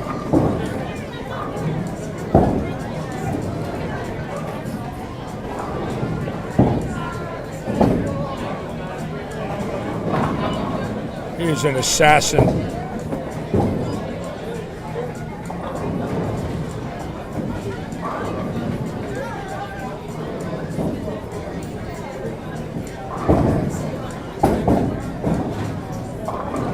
Again, a nice little crowd here tonight. As you can see, got some good spectators watching.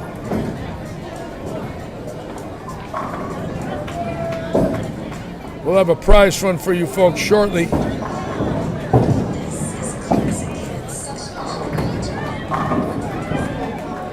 Let's watch Mark Pulaski Jr. right here now. Ooh, he got a break. He got a little slow. Got it in a little bit, but he's got a good look. That ball wasn't that far off.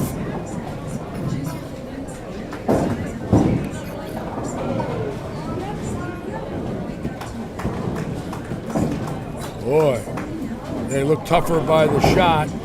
I look at Barrett with 3 opens. Great stroke for Barrett.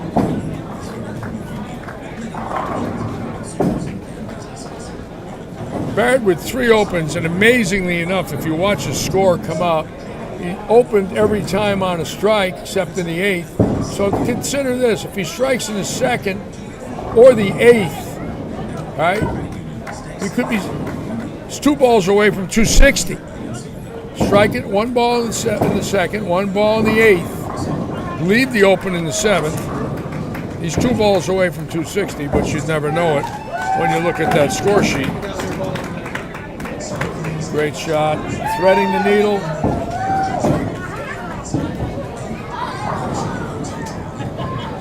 Well, again, this is the nature of bowling today. When we put these patterns out, they are designed exactly for what you see. It's called the equalizer. And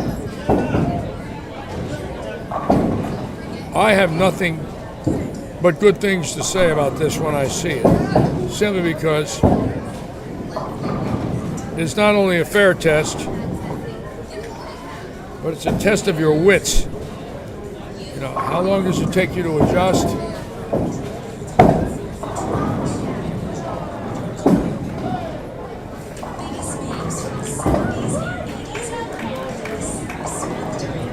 And you always got to feel bad for somebody like Jacques, who's really a good bowler right now, who's, you know, struggling obviously, and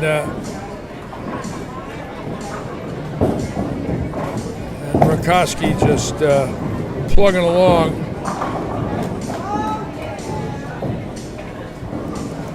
And the kid, 249 with that purple ball, and that right now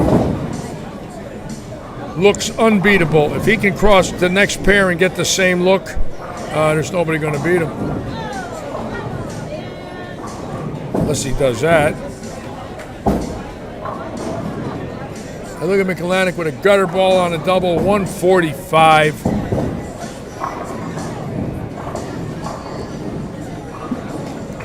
Not good.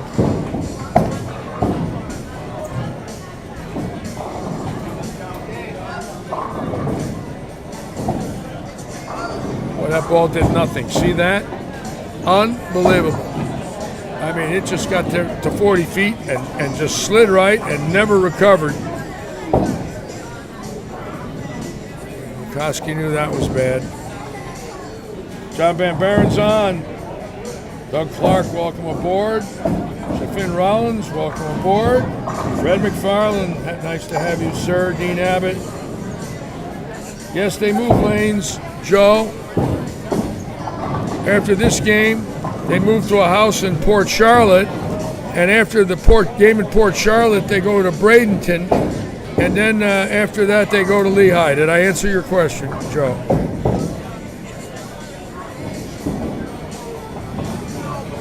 That's going to get me in trouble, folks. Yeah, Jeremy, check it out. Jeremy, how about that carpeting, bro? New seats. Check it out to the right. What a difference, huh? Scary.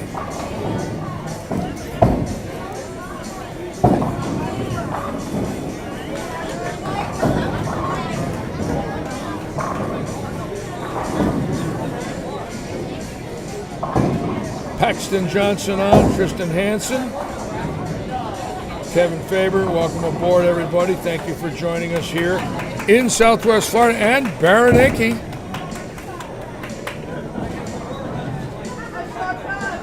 Keep in mind, right now in Game 1, Mark Pulaski Jr. is the leader with 249, six-bagger, lost a pin and count. After that, 213, the Dominator, Don Barrett. I don't know about lanes. 5 through 8. Scores very low.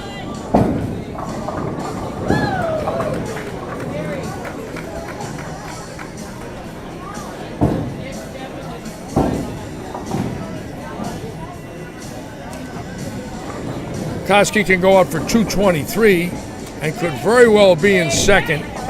Right now, Mark Pulaski Jr., who does bowl here and other centers locally, has found a secret. He is the only bowler outside of 5 using urethane, going about 7 to 5, 6 to 4, right in there. Not a lot of belly, 2 boards ahead belly. A dull purple hammer, and went to it quickly. Very quickly. Went to it in practice. Found a shot immediately with it.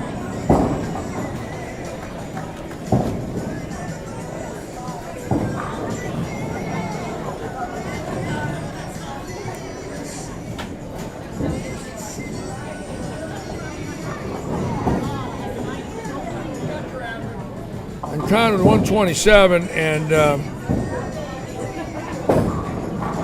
got to be frustrating, but keep in mind the reason this shot's out tonight is because it's going to be out tomorrow. These bowlers are very smart. They wanted to bowl on it. It is a practice session, but it's worth money. It is the shot for tomorrow. They will be stripped in the morning and bowl on it again after the junior league is over. We are full. Oh, I like that. See that? Normally that ball's jumping for everybody else. Baraniki took his hand out of it and rolling right up the back like Rakoski. See that? That's what you got to do. You got to come up the back of the ball, take the tilt away.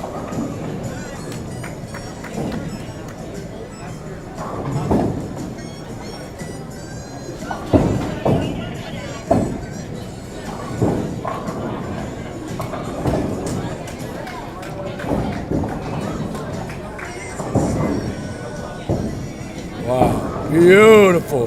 Like a surgeon out there. Fantastic. Baranicki's found it, folks. Rakoski 222 clean. Baranicki 238 clean. Pulaski 249 clean. Don't know the scores below them. I do not have tournamentbowl.com, so I'll be giving you the scores. They're going to give me a printout.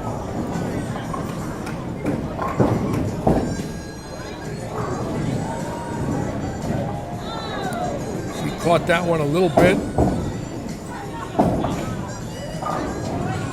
Walter Ray has an answer to every condition, Joe.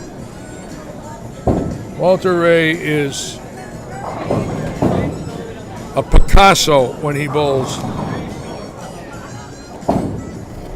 When he came back last weekend, his way down ended up pretty good in the qualifying event here. Okay, so that's game one.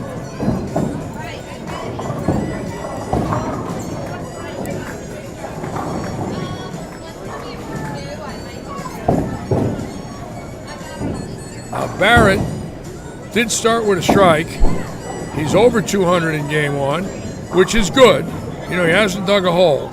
You don't want to start with a $160 and be down 89 after one game. So, you know, he's 2-team in the hunt. And a double. And he's swinging the heads, and he's the only one doing it. Of course, that's why he's great. He can play a shot that most people can't play because he's just deadly accurate. Great control.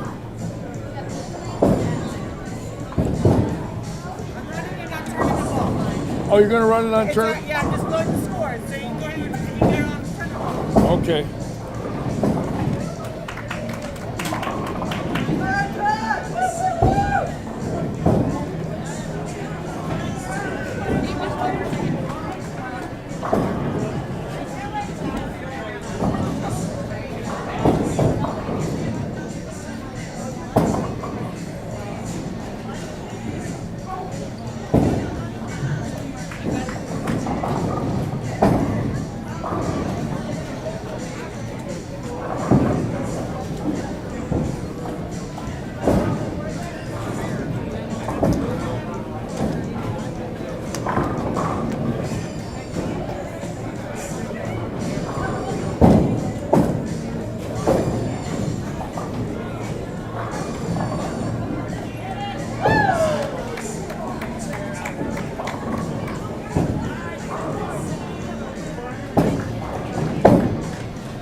And Dominic with a triple.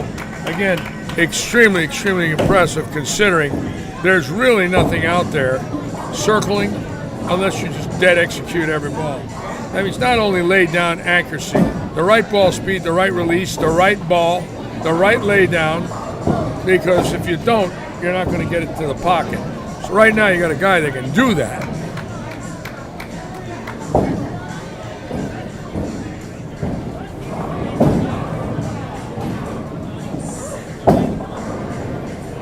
Kid with 4 in a row, and it's obviously automatically it's a urethane shot, no doubt about it.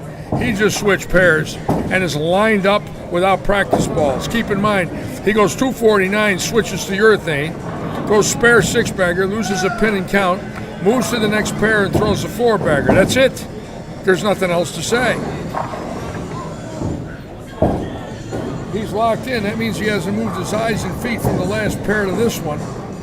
So what he's saying is this ball on this pattern from that angle does not call for a large move and a change of game or release or eyes or feet or ball. And if you have that crossing the house, you're going to average 240. And right now, that's what we have. You can see it. Look where he's standing, left shoulder over the gutter. He does walk left. About 10-7, 10-6. Look at that reaction. Oh my God. No one in the house has got that but him, folks. He's the only one with it right now. And he's throwing the purple hammer.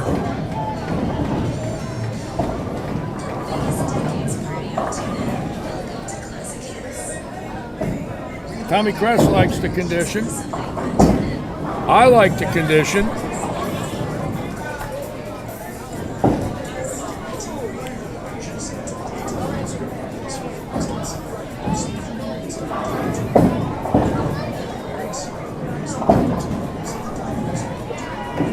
TournamentBowl.com, we're going to get it. Pull it up. What's up? TournamentBowl.com, get it up.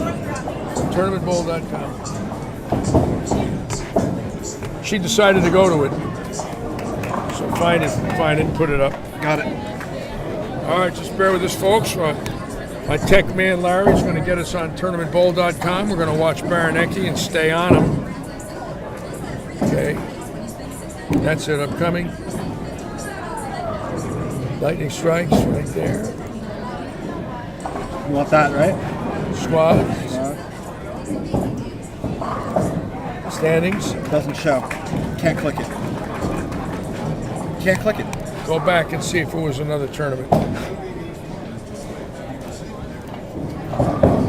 Lightning strikes.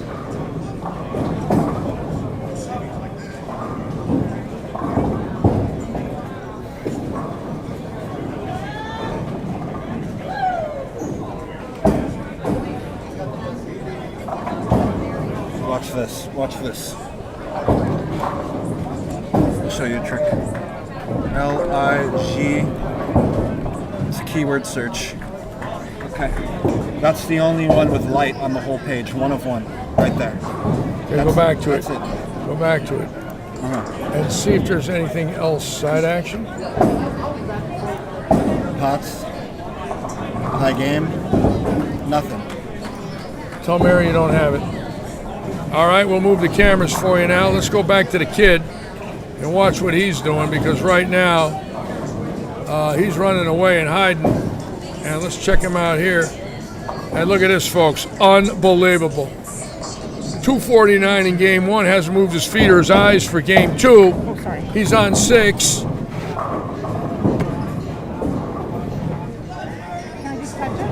And he got a break. See, he leaked it. There you go.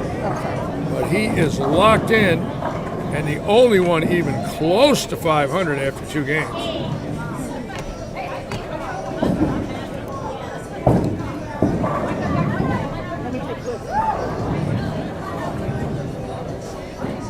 And again, Bowler's seeing that tonight, obviously might have to go and get a purple ball like Barrett if he brought any with him, and bring that in the morning, because when the word gets out that that's the way Pulaski played him and might have beat the field by 100,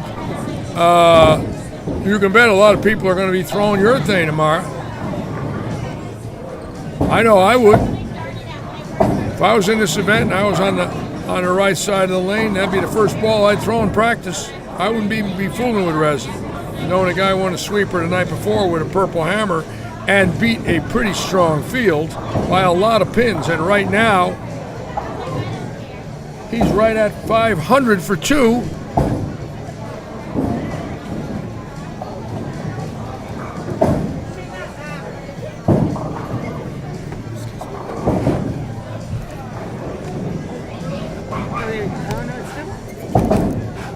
Let's try it again. I don't know. Doesn't look like it to me. I'll return my results. You gotta turn it. Never mind. I'm sorry. Oh, it's Back? Okay. it's actually not that. It's the 4-gamer. It's stretch 4-gamer. Go to tournament results and then do it by price.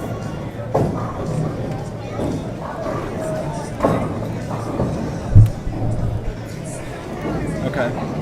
So It's stretch 4-gamer. The 5-gamer's not until tomorrow. handicap, super senior. I got every lightning strikes highlighted on here, so it's not on here. It's not on here. I might have got the title wrong. Okay. All right, we're going to go back now to the kid and watch what he's got, because he's got a secret. And he might have let it out of the bag, because anytime, you know the old saying, the birds go south. Anytime you see something like this where they can average 250, 260, where the field's averaging 210, everybody hears about it. And right now he's got the best look in the house. That's there. That's 10 in the pit. Well, 1 on the deck. He's got a great shot. I mean, you can see it. He can go at the pocket. It doesn't hook early. He doesn't have to overswing the heads, and that's what you want.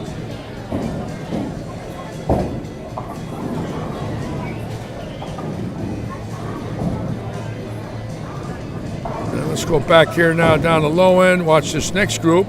Adam Beloff, who's won our 5-game handicap.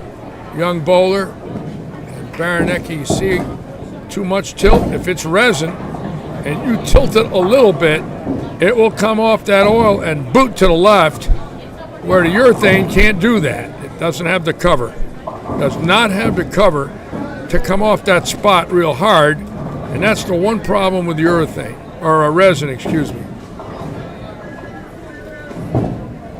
Now, this is the young boy who won last weekend, Ryan Williams.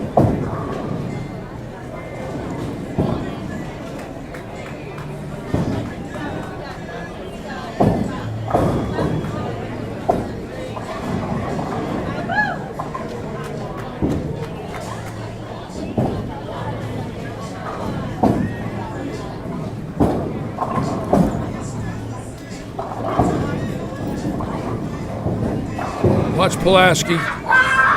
He's 240, 270 out of the chute, folks. Well, now we know. There's no mystery any longer. This is a urethane ball condition.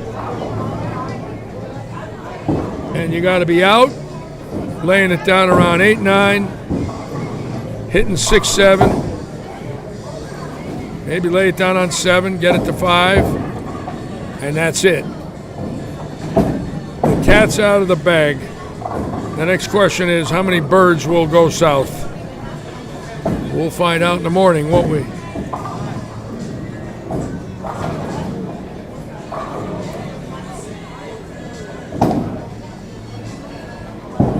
See, right around 8. Look at that one laid right there. Oh my God. No one can catch him. If he's got this look there, he's too good. No one will catch him. It's impossible, because nobody else on the right side has even close to that. Scary, isn't it? What a bowling ball can do. How it could just take a lane that looks impossible. You put the right ball in their hand, and all of a sudden, they got everything. Okay, we're trying to get... there it is, scratch 4 gamer. Okay. Well, standings. Okay, here it is, folks. Now we're going to transform the scores over to my my main computer here, so bear with us.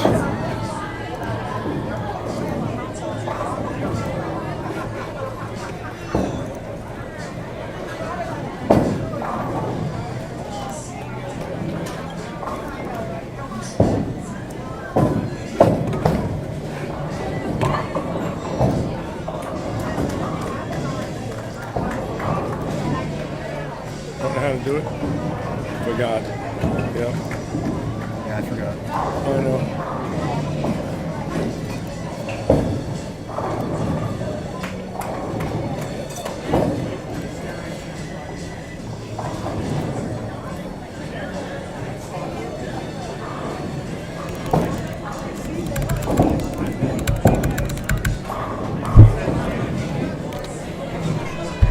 Okay, there it is. Mark Pulaski Jr. lead after game 1. Baranecki 235, Wachowski 222, Johnson 213, Hamilton 212. 7 bowlers over 200, but 279 for Pulaski in game 2. Now when you get over here and watch Barrett in the hunt, playing in, he's the only one now putting any kind of a threat to Pulaski. But he's great. Look what he's doing. He's swinging the heads, and he's able to get it back with that touch like that. Oh my God, he's fantastic. So Barrett will go right to second.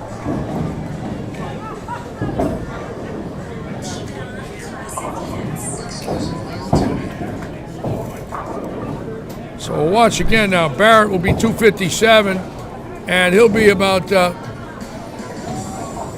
464, and Pulaski Jr. 528. So Barrett within 100.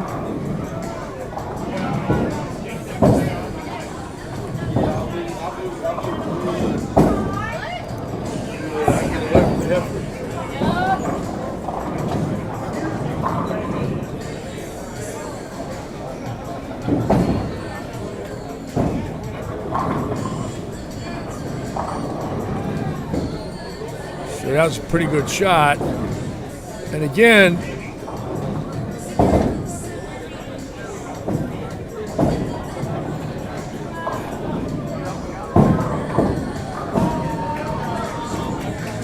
and this is exciting because we're really seeing something different here than we normally see. And this is obviously not a house shot. Yeah, you can get in, swing the heads, but that's what you get when you cut it short. You can see Barrett, last frame, got a 7 count. So that, and they're all high. Even though he's as deep as he is, he's the only one really getting it back, which is an amazing touch when you think about it. Amazing touch. Rick Wolberon, John W. Sr., welcome aboard. Thank you for watching.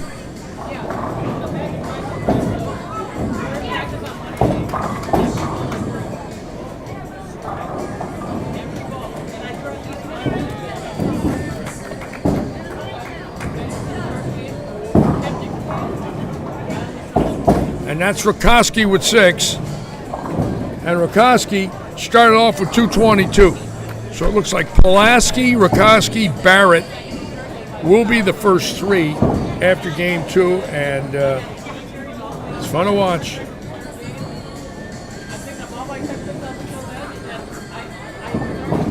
Oh, Rakoski says, really? I'll take it. I want it. I'm not giving it back. And Cobb now making a little move with 268. Again, he's straight. He can go right at him. So Pulaski going straight, Rakoski going straight, Cobb going straight. 1 bowler hooking it, Barrett. 3 with very little head belly, right up and at him.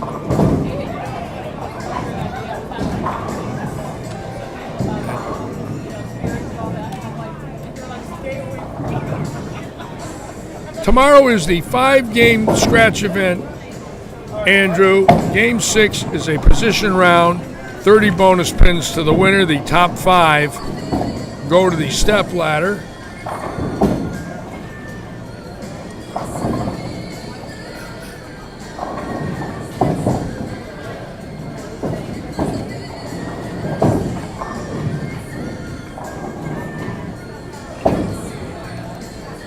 Let's watch this great champion from Naples, Florida, 2-time amateur challenge winner. Turning 50 late this year, but next year he's eligible to bowl with the big boys at the age of 50.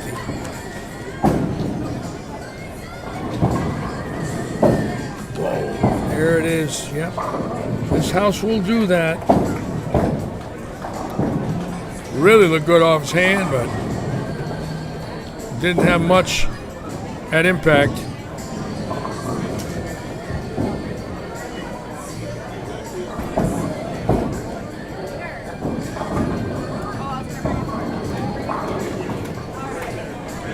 Now let's watch Pulaski now. Keep in mind, he's lost 2 pins in count.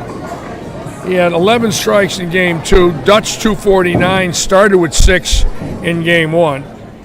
So obviously, look where he's standing. Standing over the gutter. He opens it up on that first step. He'll walk left and then realign up. And oh boy, he's got it again. My God, he doesn't have to move his eyes or feet across the house.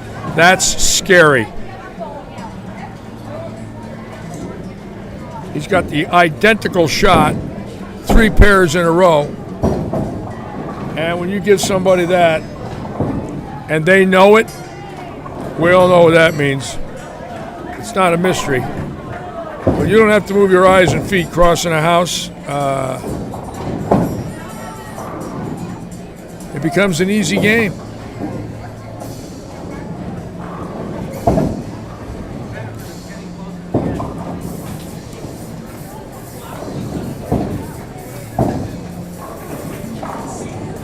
Cobb with 246.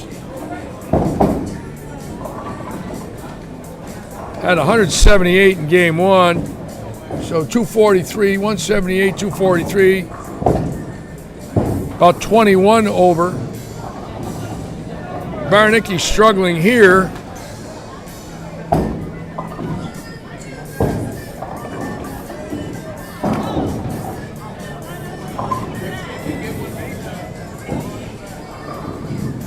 And look at Rakoski, almost back-to-back 7-10. See that? Pretty good shots.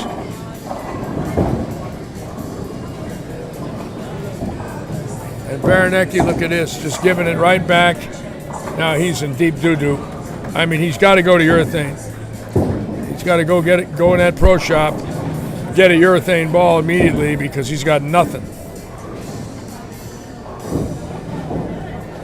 Somebody who's dead in stroke shooting 160, that's all ball reaction. That's not him. He's too good a player. His ball's giving him nothing. He's trying to do it with his hand and speed, you know, and tilt angle, but it ain't working. It's too tough to do. We have to change your whole game, your release, to stay close to a man who's averaging 260. Good luck. How do you play your B or C game against a guy averaging 260 playing his A game? You can't beat him. Now you got to go get another ball. You got to get urethane, get out on the gutter.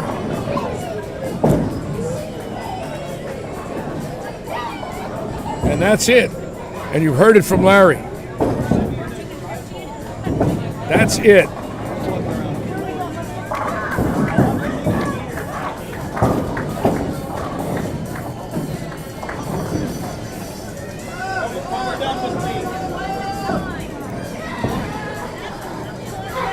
And Pulaski Jr. started with another double, so right now he's 138 over after 26 frames.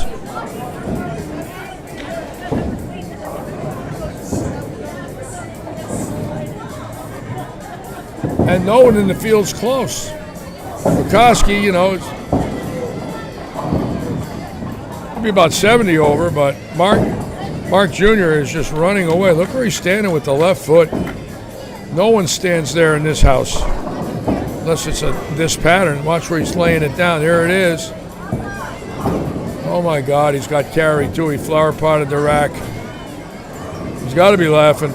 The lanes are easy from there. See Spencer Eddy moving out. See that? And that's what you're going to see now. The birds are going to start going south.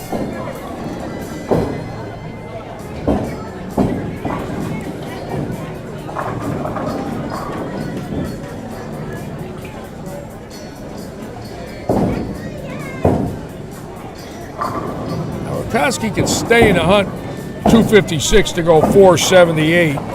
If he were to open here,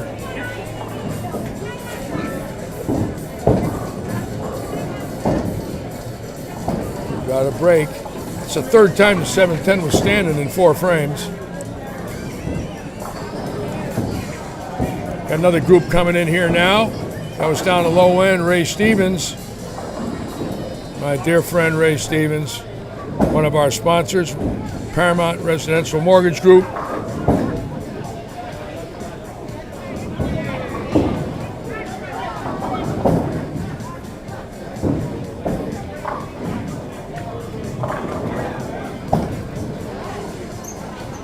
Yeah, that was a nasty 7 for Barrett, Cooper.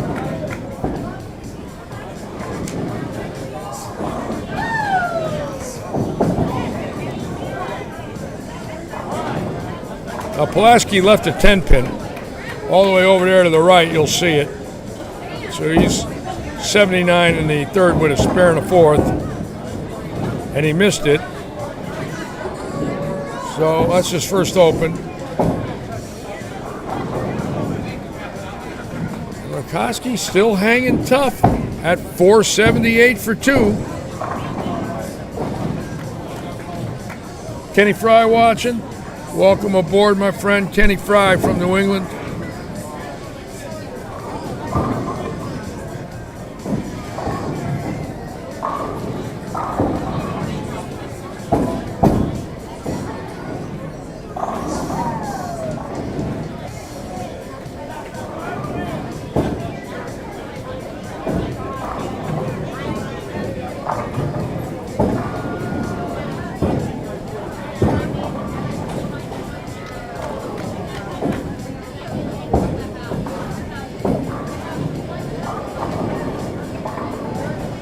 You know, watching Barrett and talking with him earlier,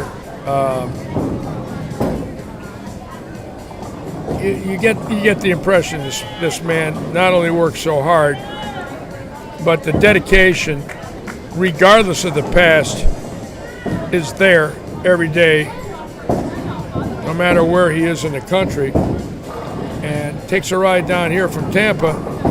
You know, it's small money compared to what he bowls for a living, but he takes a ride 120 miles to bowl on a Friday night. Could have come here Saturday morning, you know, stayed home tonight, relaxed, watched a little TV, but got here early, and that's dedication.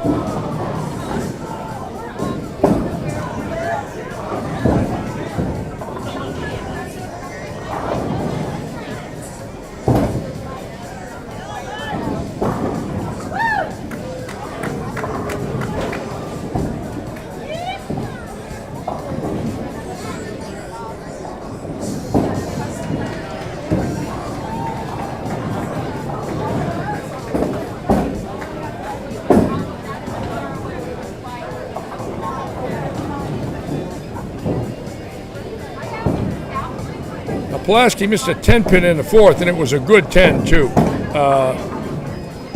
I didn't have it on camera, but I saw it live. It was a good 10. He's actually lost in 3 games, 5 pins and count. That's it.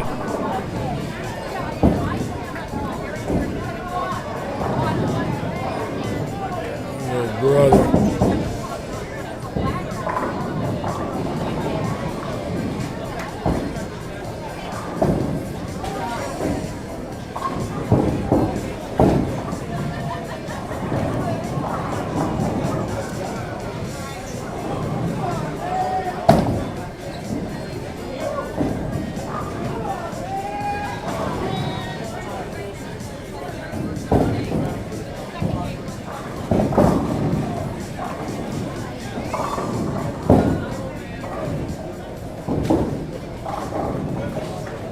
Again, we want to thank all of you for joining us tonight. You're watching the Lightning Strikes 4-gamer, a prelude to tomorrow's 5-game scratch event. $1,000 guaranteed for first. 6 games tomorrow will be the position round game. Top 5 will make the step ladder. A month from now, the $2,500 guaranteed first place scratch event. And 2 months from now, $5,000 guaranteed for first place here at Lightning Strikes. This is a monthly event, the 5-game scratch.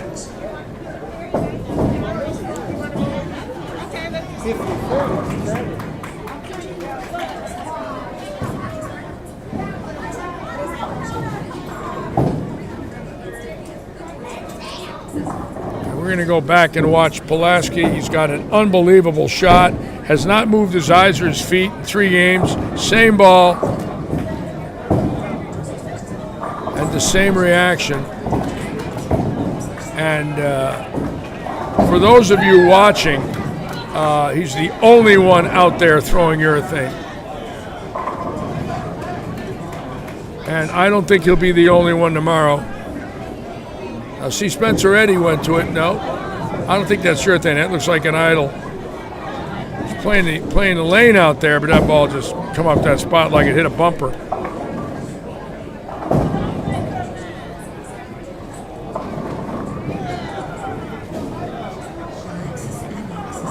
Now the Dominator does have a 4-bagger, and again, that's just a testament to his greatness because there's really not a hell of a lot in there. And if there was, you'd see a lot of guys striking with him, but they're not. He's just in a world by himself.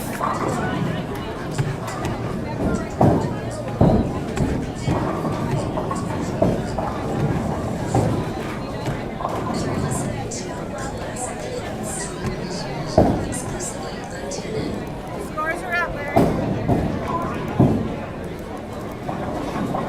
And there it is, Pulaski Jr., 52 pins ahead of Rakoski, 67 against the Dominator.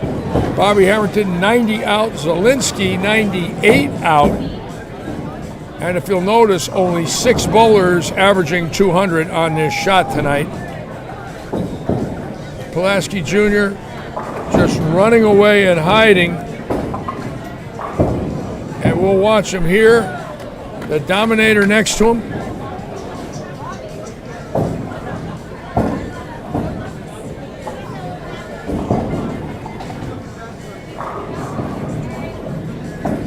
Now what you're watching, quite frankly, is great execution, great speed control. He's lined up, and I've seen him do this before. It's not a freak. He has won events. He does bowl a lot.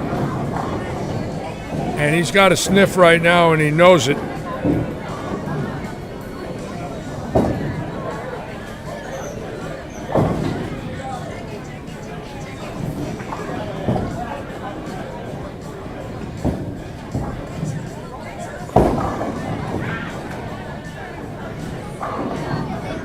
And that's just as good as it gets.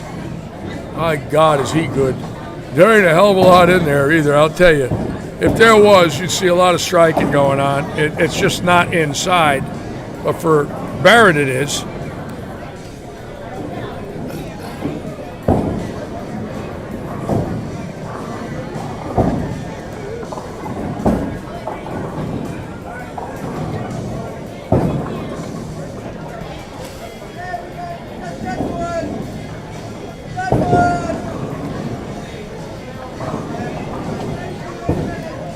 Go back again and watch this, because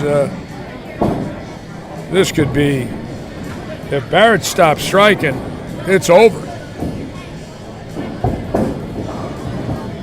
Oh my God, that one held. That was 2 left, and it stopped. You see it? Let the 4-pin on 2 boards left. Anybody else misses 2 boards left, they're going Brooklyn. His ball went high pocket. So we go back to the standings, and we look at him shooting 267. He's 795 if he goes out, and they can't catch him. He's literally locking it up in 3 games. The only guy that can catch him is Barrett.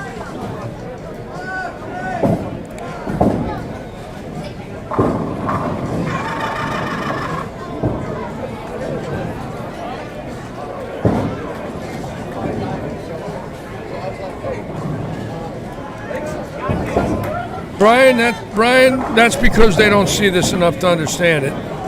And we've all been there. We freeze. It's a mental freeze. Once, if I was bowling this event and once I was out of it by 100 after 2, I would be standing where Mark is with a urethane ball. It's right in front of you. You can see it. Jerry just either doesn't have the ball or is just missing it. But it's right in front of him, and he's watching it. Look at this. Oh, my God, he's even got that, too. Oh, and that's going. It's over. So right off the bat, if you look at his scores now, he goes out 67. He's 795. 795, and the only one that's got out a shot at him is this man right here. And in Game 4, he'd have to bowl 260 again and mark 180.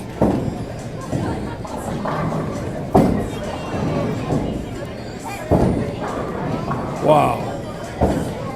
What a touch.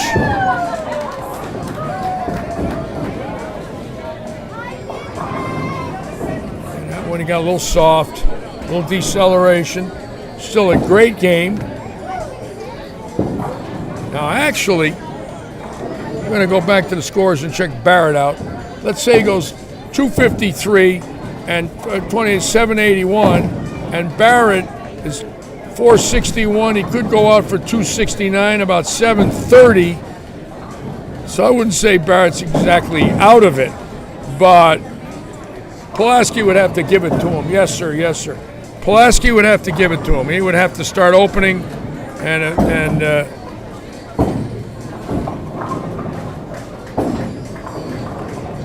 it is, 253. Great bowling, 781 for Pulaski with 1 open. 249, 279, 253.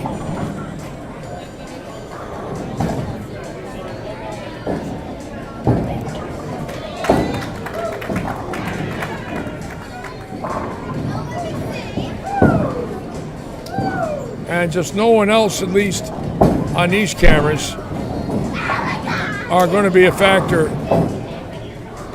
Cobb with really nothing. The only one left is Barrett, that I think has got a shot at him. Maybe Rakowski, but that's it. No one else. So it's a big shot for Barrett now. He can pick up some wood if he doubles.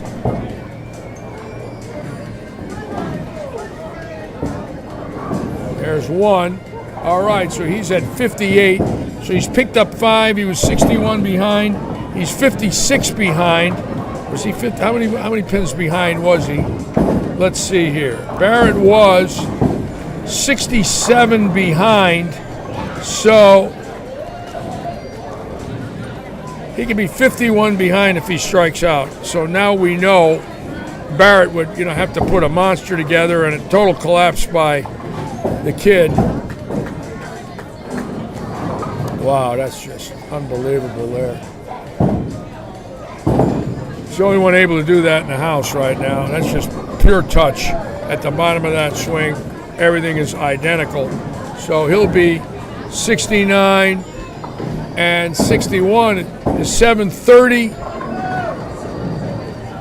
to 781. 51 pin lead for Pulaski Jr.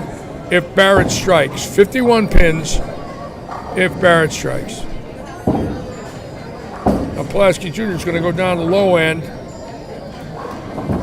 where I do not have cameras, and I wish I did. Richie Amodio watching, my dear friend from Miami. There it is. Okay, great finish for Barrett. Started with an open 268, 729, 52 pins behind Pulaski Jr.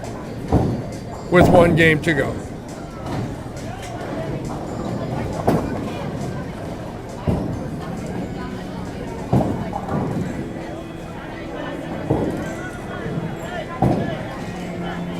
Brad Stewart watching.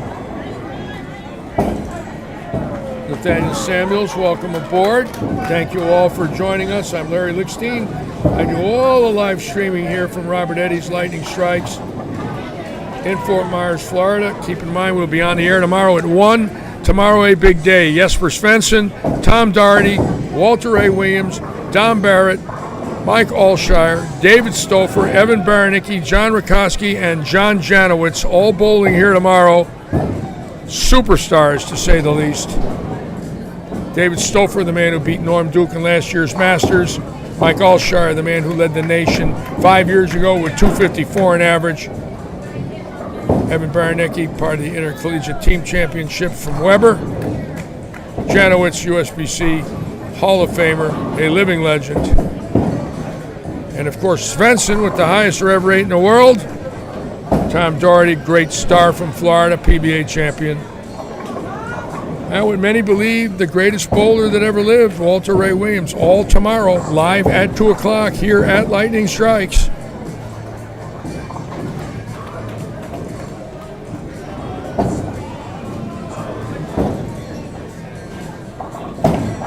And just right now, a great show being put on by Barrett and Mark Pulaski Jr. And we will bring you Game 4 shortly. The standings will be in. Obviously, Rakowski with a shot needs a big game, but it looks like it's a 2-horse race. And Barrett, being 52 pins behind, has got to put a lot of pressure on Pulaski early. He's got to get out of the shot. 4-5 bagger. Pulaski opens. He might squeeze a little. But if Barrett doesn't put any pressure on him, it's over. So, kind of tough to bowl a man that hadn't moved his eyes or feet 3 games, shoots 781 with urethane, and he's the only bowler in the field using it. So we know now that's going to be the bowl of choice tomorrow, or it should be. Let's get back to the action here.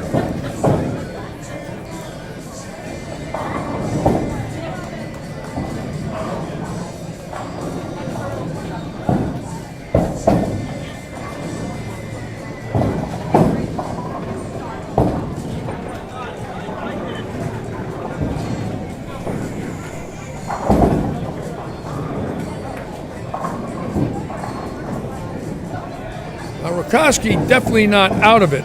And let's see if he does go 259. and he's at 476, 52, 47, 26, 35. He'd be about 45 out. So he's certainly in the hunt, but he has to strike out. So if he does strike out, it's 3 bowlers. Pulaski Jr. leading, Barrett and Rakoski battling for second.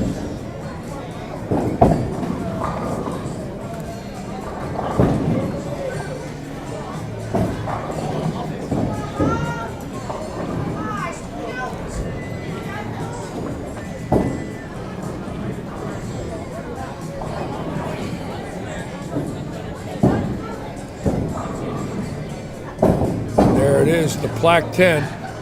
Probably got 3 of those this game. The ball placking an impact. We call it the plaque 10, the weak 10, the half 10, and for those of you that choose another word, the F10.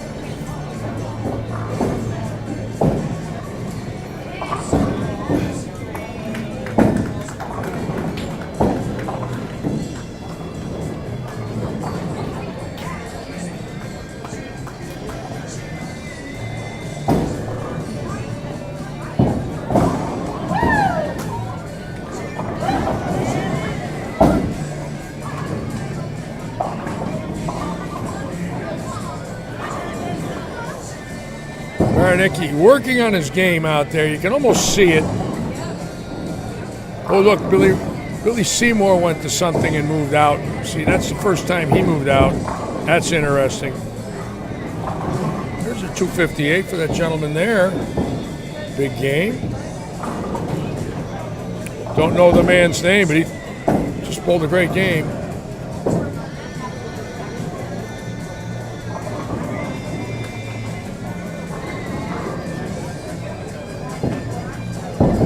Again, 1 game to go, and we will be live on the air tomorrow at 1. An exciting day with well over 100 bowlers bowling here at Robert Eddy's Lightning Strikes. For those of you that watch every week, the new carpeting's now in, the walls are done, new chairs today. You can see to the right, what a difference in this bowling center. It's starting to look nice. I love it. 4 closed on, ready for the wrecking ball. It's been reborn. David Forbes right there in a white shirt, general manager of Audi of Fort Myers. 95 Audis have been won for 2-day usages in the Audi of Fort Myers League. He is loved in here by everybody. Avid bowler in his life. His father's Vietnam veteran, not doing well. Went to the American Legion leagues with his father as a little boy, dreamed of sponsoring leagues and tournaments, and now doing it for us here in Southwest Florida. Now we'll watch the Dominator in Game 4. I do not get Pulaski this game. He's down the low end. Wow.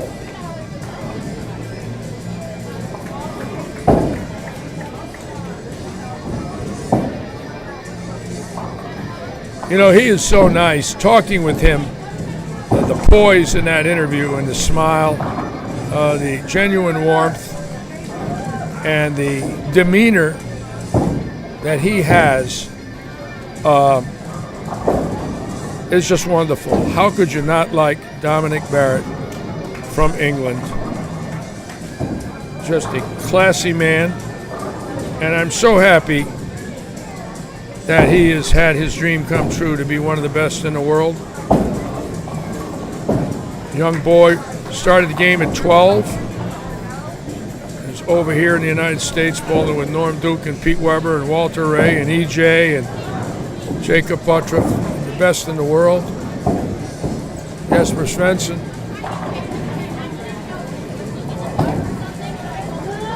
It's nice when dreams come true.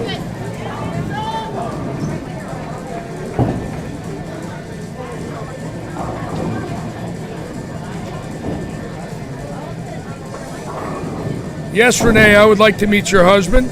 Please have him come over and say hello to me. We lost Ryan after Game 1, hon. My cameras, I don't have them. I thought I had 5 and 6 working, but we don't. I thought we had a shot at 5, 6, 7, and 8. I was really hoping we did, but we don't have it. Again, we're in a remodeling mode, and there's a lot of priorities in here that are more important right now than a couple of cameras. They've got to get up in the ceiling and run a couple hundred feet of cable for those, and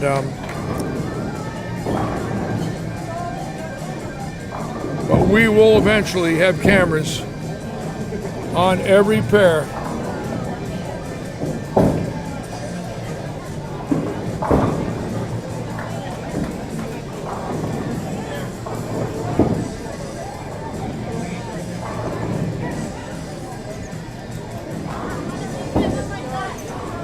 Rikoski's still in the hunt if he can put it out. We'll have the scores for you shortly.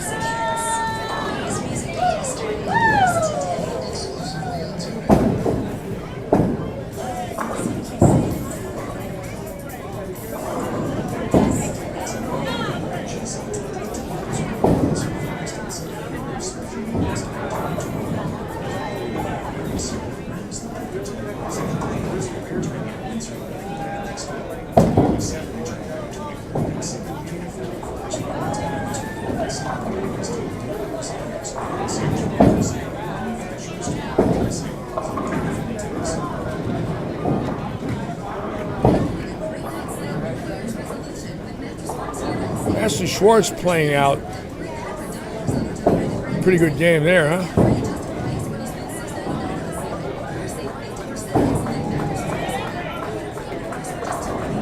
Rikoski with 214. Right now, two-man race. I want to ask you a question. What did Wayne say about the cameras 5 to 8? We're on the air, so did he say we can get them going, or you don't know? You know what? All right.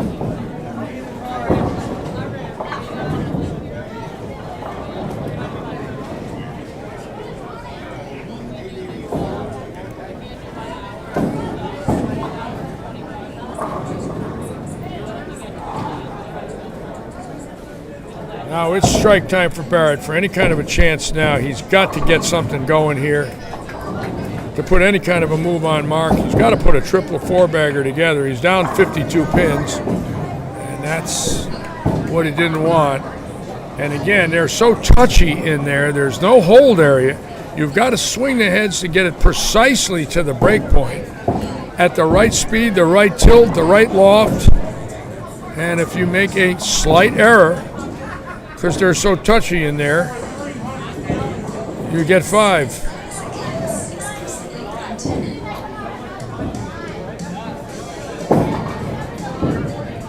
And that might be it. That might be the lockup for Rikoski.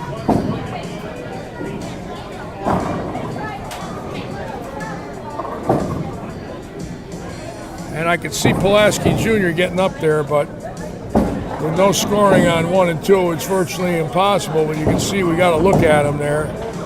Let's see if he runs it out. We'll know if he struck or not.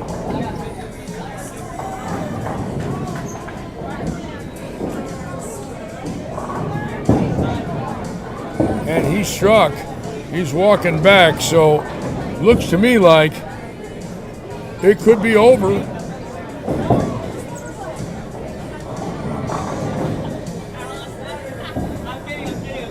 But we'll wait and see. Bill Plunkett on. Hello, Bill. Oh, Renee, please don't tell me about grilled London broil. That's my favorite. I got a bad tooth. I can't even chew. It's throbbing right now. But I love London broil.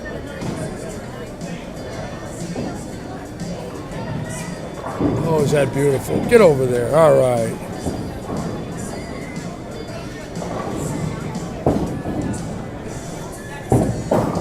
All right. Let's see if we got scores yet.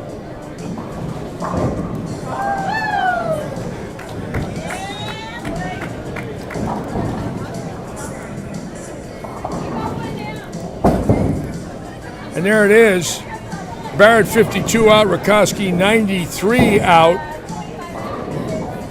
Ron Hurt had that big last game, but look at the scores, folks. 6 bowlers averaging 200 in a field of 29. And as you can see, of course, Bobby Hamilton hasn't finished yet, so his scoring might come up there. He's bowling pretty good. Might be a few others, but that's all Mark Pulaski. Barrett needs, I don't think Barrett has a chance now. Let's check Barrett's game out. No, he'd have to strike out for any kind of a chance at all. He needs them all. He's 52 behind, and 210 ain't going to do it. Pulaski Jr. would need one under 160. So, Brad Zielinski bowling good tonight. Nice to see.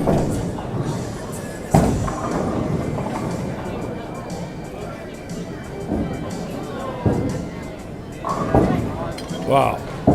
Boy, swinging those heads, huh? What a touch.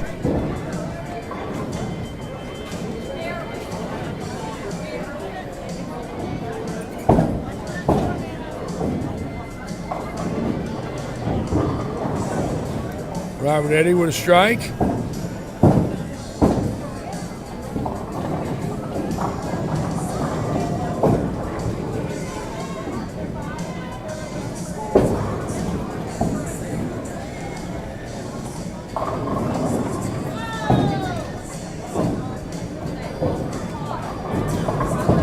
Let's try those scores again.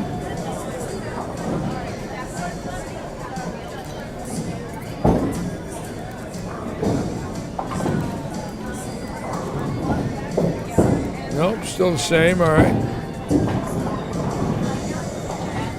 Now one more bowler got in, Bobby Hamilton, but still 7 bowlers over. Even Baranicki struggling tonight with 599, so it's obvious to me going to be a lot of people thinking about urethane in the morning once the word gets out that Pulaski ran away and hid here.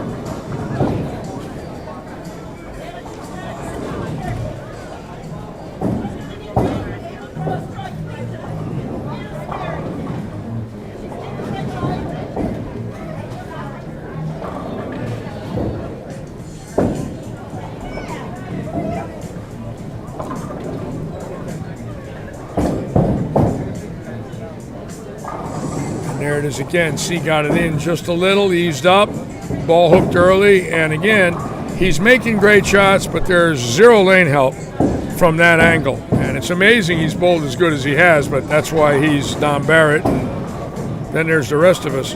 But as you can see, the middle's flying, and if you miss it or pull it, you're done. So let's let him shoot this, and it looks like Mark Pulaski, ladies and gentlemen, in a runaway. Great shot for Barrett. And there it is. A little practice session sweeper here. Barrett 52 behind, shooting 189. Rakoski, I don't know, obviously, if he starts with, 7, 8 in a row, might put a little... oh, yeah, you can bet Svensson will be using urethane. I don't think he owns resin. He told me in 2018 when he was on the Firestone the Tournament Champions show and led it, and Matt O'Grady beat him. I talked with him before the show, and his words were, "I don't like resin." And my thoughts were, I don't blame you. When you got 600 revs, you don't need resin.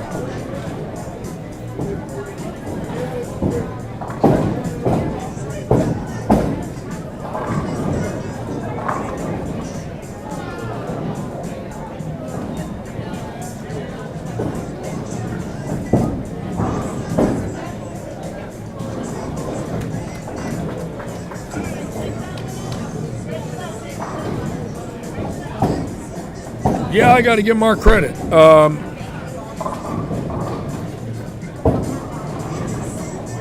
Mark saw it early, went right to it, and ran away.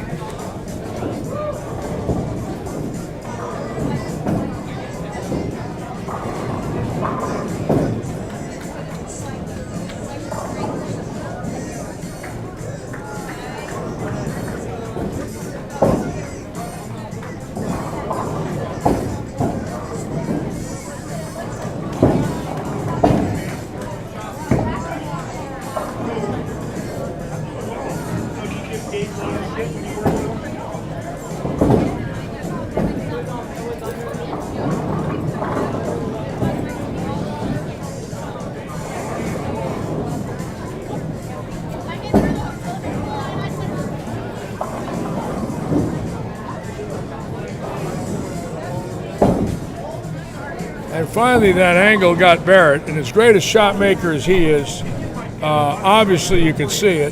When you see the 5 and 2, the 6 and the 7 and the 6, you see the 7th, 8th, and 9th from this great bowler.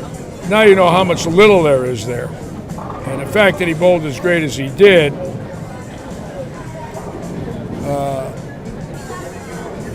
where he went 729 playing that shot, this goes to just a testament to his great ability, but there's so little in there, and obviously he hit a pair that proves it.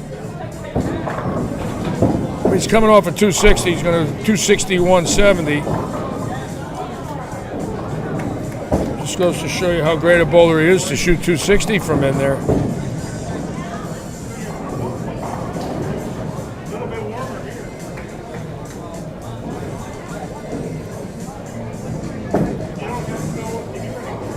Keep in mind, we will be on the air at 1 tomorrow.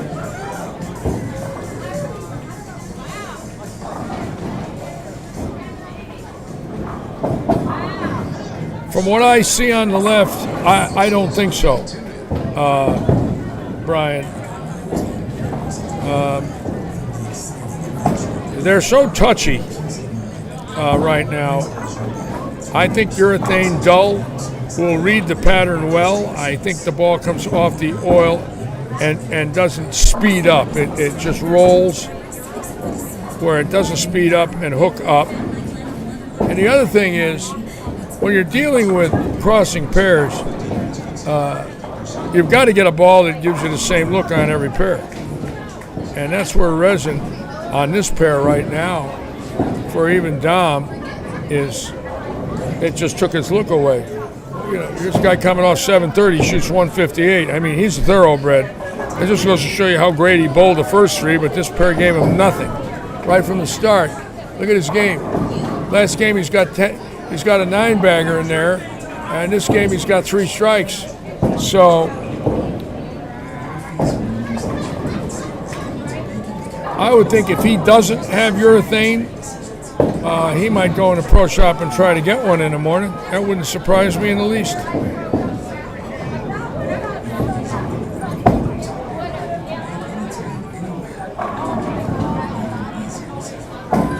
Pro shop opens tomorrow morning at 9, Scott.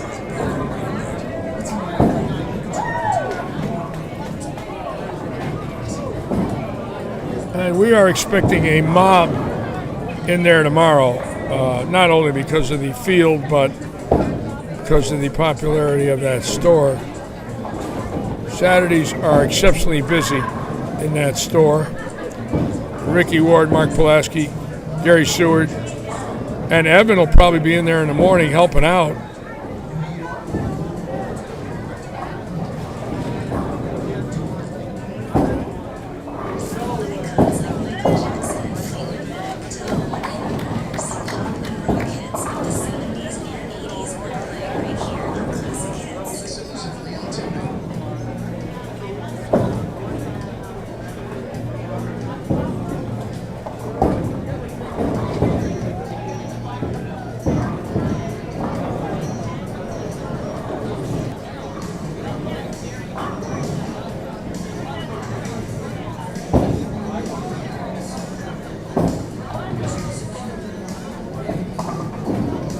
I don't know, Cooper, but I wouldn't surprise me if we came up with one of them. Right now, with our tournament schedule, the way it is, we try to cover all the bases when it comes to skill levels. We have men, we have tournaments over 50, over 60. We have a ladies event. We have the 5-game handicap. We have the 9-pin no-tap. We have the triples. We have the 5-game scratch. And that's all Mary Berner's decisions. And we back her up because she's great. But I do know that somewhere along the line, it wouldn't surprise me in the least if we went to a non-resident event. I would be for that. simply because it's just another test of skill and ability, and I think everybody accepts that. I think people really want to know, how good they are off of a sport shot or off of a house shot, how they would do on resin or on non-resin, excuse me.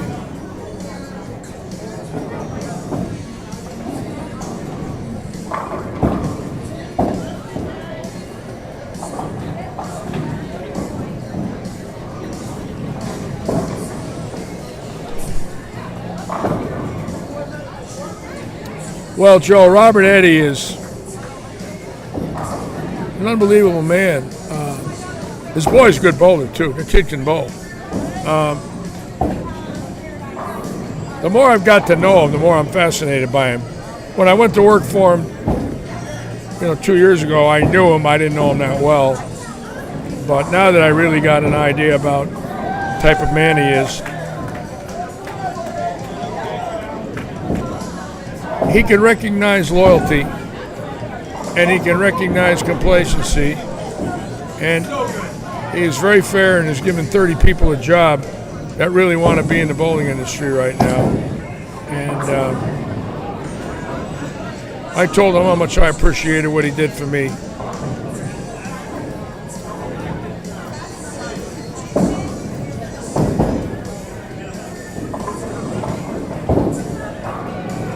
And with me, it's not about the money, because I was making very big money in the job that I left because of the pressure of the job and the responsibility that it brought, and the high income level that I was getting more or less put all eyes on me, and I knew it. And I got tired. When I got tired, I got irritable, and when I got irritable, I was a jerk, and plus drinking didn't help. So I quit. It took me about 14 months to understand what the hell was wrong with me between old age and having too many glasses of Merlot. I couldn't stop the old age, but I could stop the Merlot. And it's given me a new way to think about life. Sober and, making enough money to live on, and I'm comfortable with that.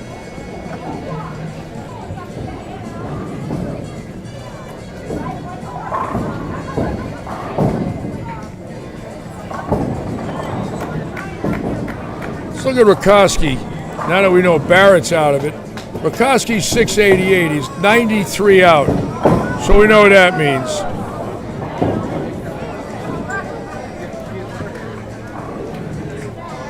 Baranecki working hard. But Rakoski would have to go out for 260 and Junior 160. What'd you shoot in the last game? Nice bowling. I'll even give you an interview now. I'm forced into it. Come on, sit with me. All right, ladies and gentlemen, we got our winner here, who dazzled them with 681, and I got to tell you, 781, great bowling. Thank you. Now, what made you go to the Purple Hammer? How long did it take? Well, I don't know. I was looking around, nobody else was throwing urethane, and I normally don't throw urethane when everybody else isn't, but I just felt like I had a little bit better on the gutter because it's a Purple Hammer. Yeah. So still got to throw it right. Yeah, I threw the ball really good the first 3 games. The 4th game was, yeah. Got lost a little? I just had a few approach issues, and then I was off. Yeah. But I was able to shoot 200. Very impressive.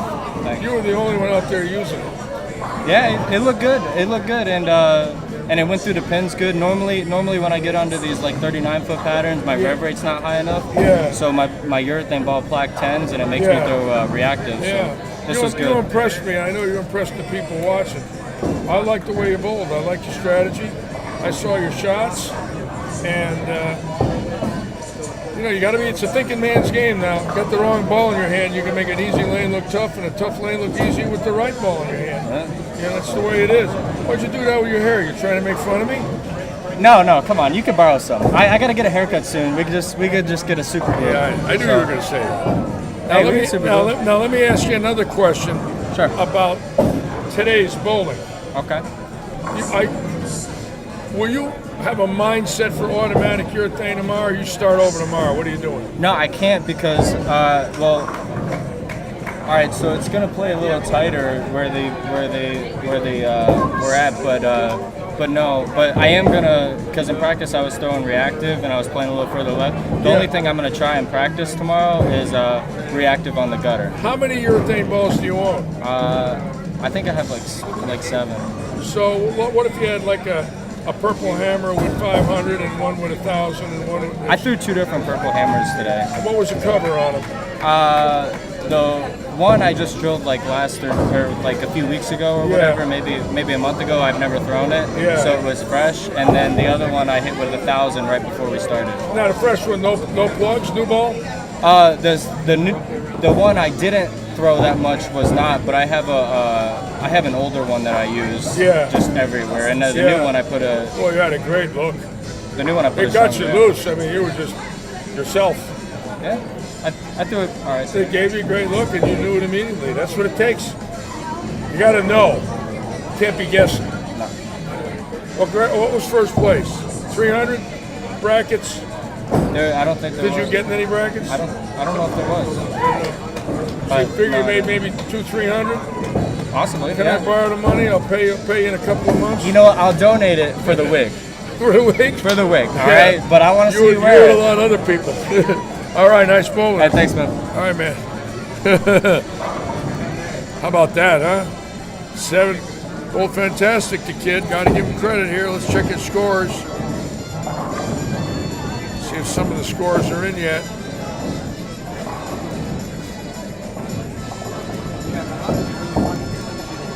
Not yet. All right.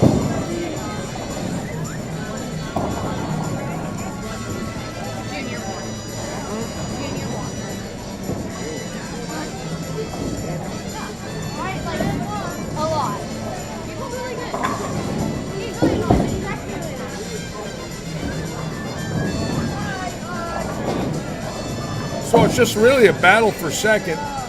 Now with Barrett shooting 160 the last game, it looks like Rakoski will take second place. And again, Rakoski is the supreme shot maker.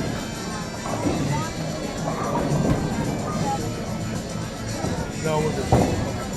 Thank you.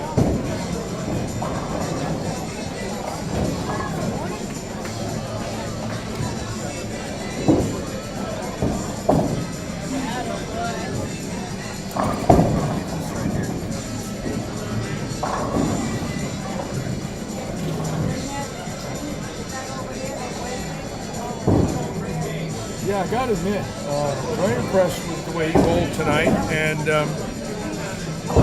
young man who is an avid bowler, takes his bowling very seriously, drills a lot of equipment. His dad works the pro shop here. His dad's been drilling balls in Southwest Florida for over 20 years. So Mark's grown up in bowling. His dad owned the pro shop at Coral Lanes and other facilities locally. Mark's been there. And he deserves the win. He works very hard on his game.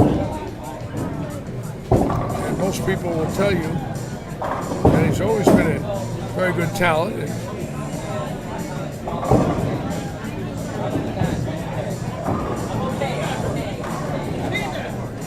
Johnson watching. Listen Ferraro. Hello, listen, my dear. Welcome aboard. Hope you and your husband are doing well.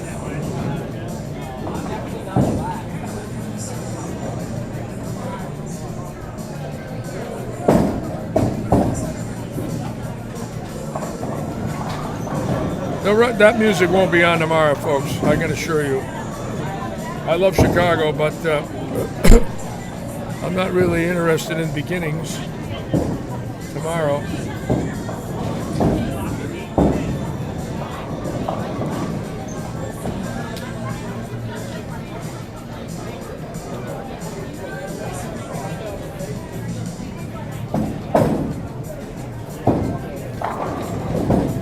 As far left as I can go. That's it for the cameras. That's all I got. This is it. You see it.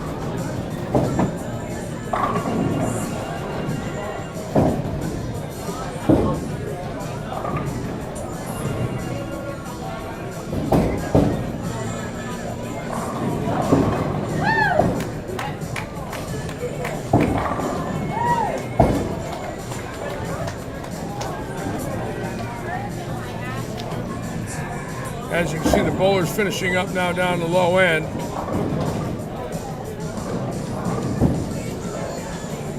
Nice little crowd here watching this evening.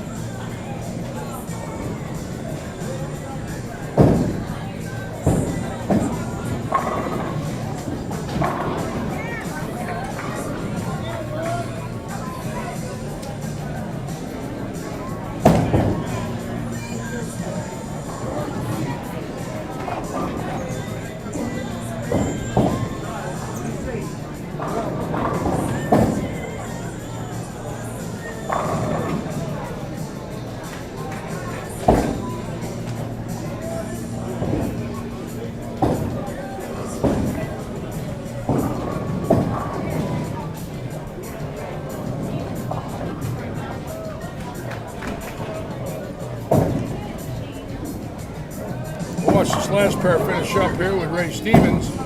Right down there, one of our sponsors. They'll be sponsoring the 9-pin no tap next Sunday.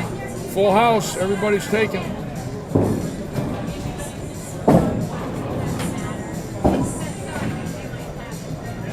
We've got another great evening here at Lightning.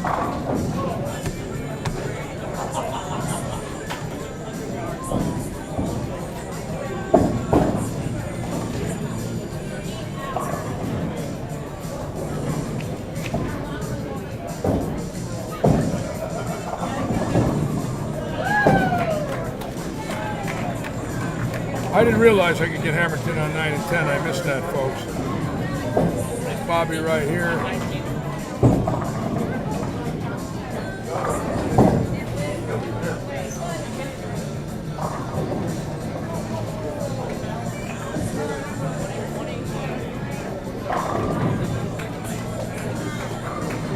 Nice shots.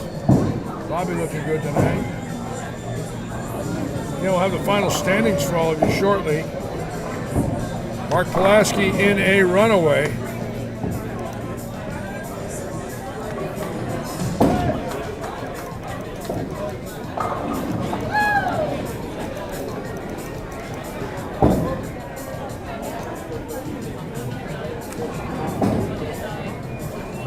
And tomorrow we start at 1. There'll be some interviews.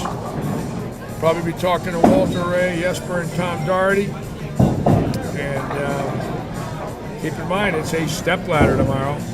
And it could be, if the stars line up, it could be the best stepladder we've ever had in the history of our events here at Lightning Strikes. Obviously,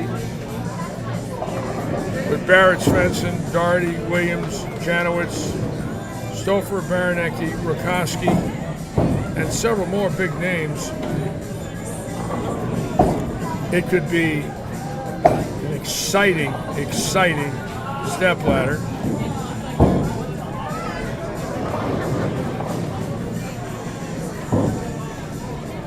And Sunday we're off this week. Get a chance to watch a little football. Where'd you like that photo, Blair?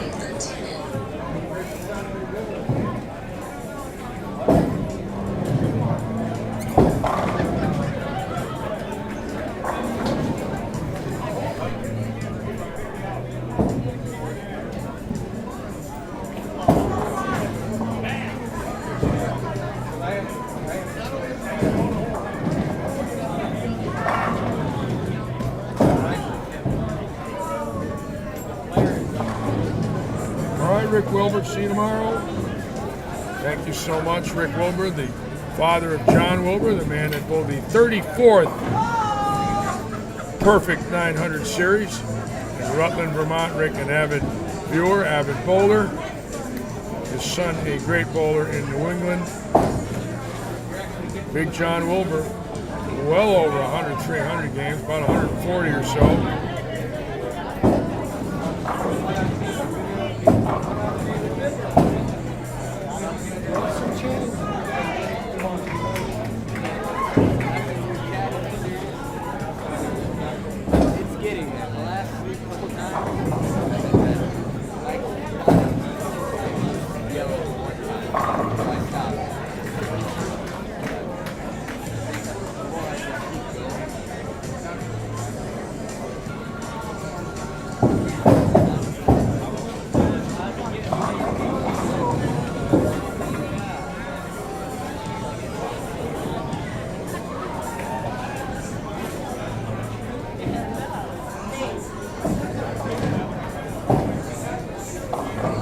waiting for the final recap, but obviously Mark Pulaski is the winner.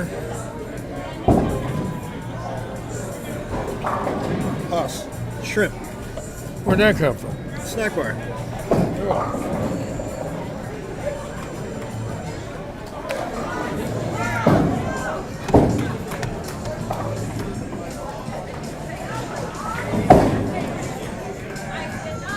Bill Calvert, one of our league bowlers, while we're waiting, right here has got the first 7. One of our senior players, good bowler. Let's watch him throw a ball here while we're waiting for the scores to come in.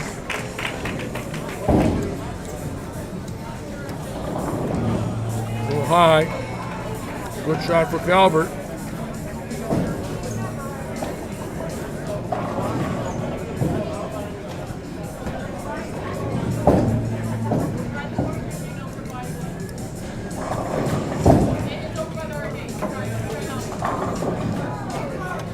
There's the standings, and look at that.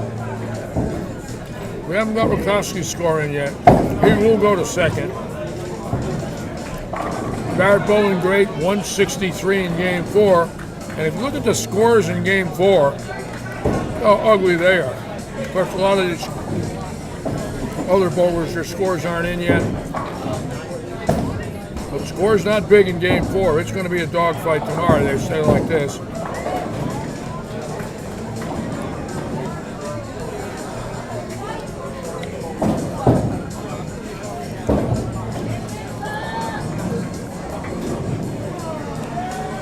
Vadzilinski 160, Barrett 160. Only 7 bowlers plus. And look at all the games bowled so far in Game 4. Got a 247 for the lefty, Nick Forthover. After that, the next high game is 225 with News. Chris News. Look at the rest of the scores. Nothing. Gungats.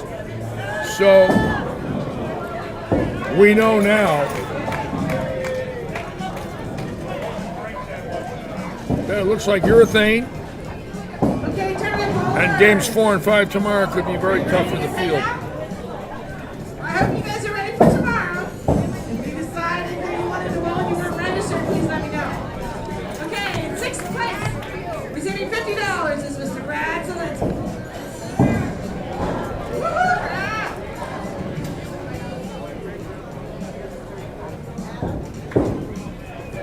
In 5th place, I should have said the score for it, Brad. Sorry, Brad. The score, your score Sounds on. 15. So Mary Berner making the presentations now. Keep in mind, we're on the air tomorrow at 1 o'clock. The score of 824 in 5th place is Mr. Bobby Hamilton. And again, a star-studded field. Strongest field we've ever had here in our singles event. The score of 842. Several PBA champions, a USBC Hall of Famer. There we go. Mr. Ron Hurt, 4th place. Receiving $110.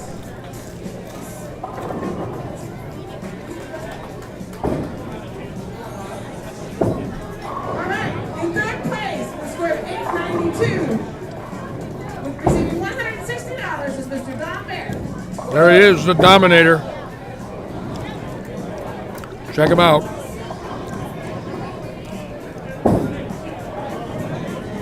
Wonderful man.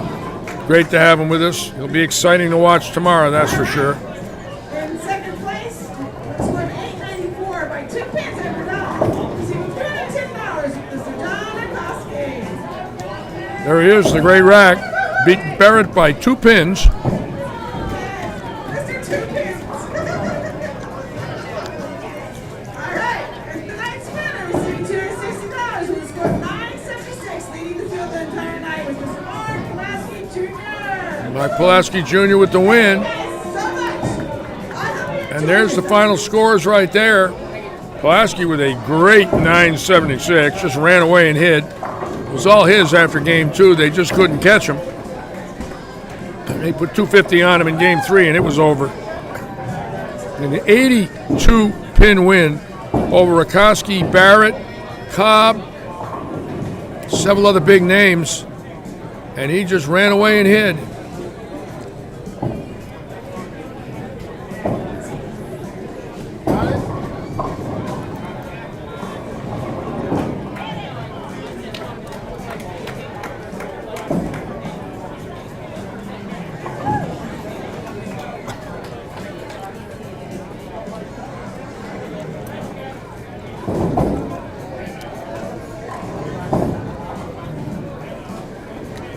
Noticeably, if you look at the scores of the top 6 in Game 4, check that out. When was the last time you saw something like that? Especially with the skill level of Rutkowski and Barrett in there, and Bobby Hamilton isn't too bad. Obviously, Mark Pulaski leading the whole tournament. Look at the scores they had. 37, 30, 25, 38, 63 under for 6. And they're the top 6 bowlers. 63 under for 6. So the top 6 bowlers average 190 in Game 4. And as you can see, whatever that pattern is, that would send a lot of people home early. That is tough. Looks like it's urethane all the way. We'll see what happens in the morning.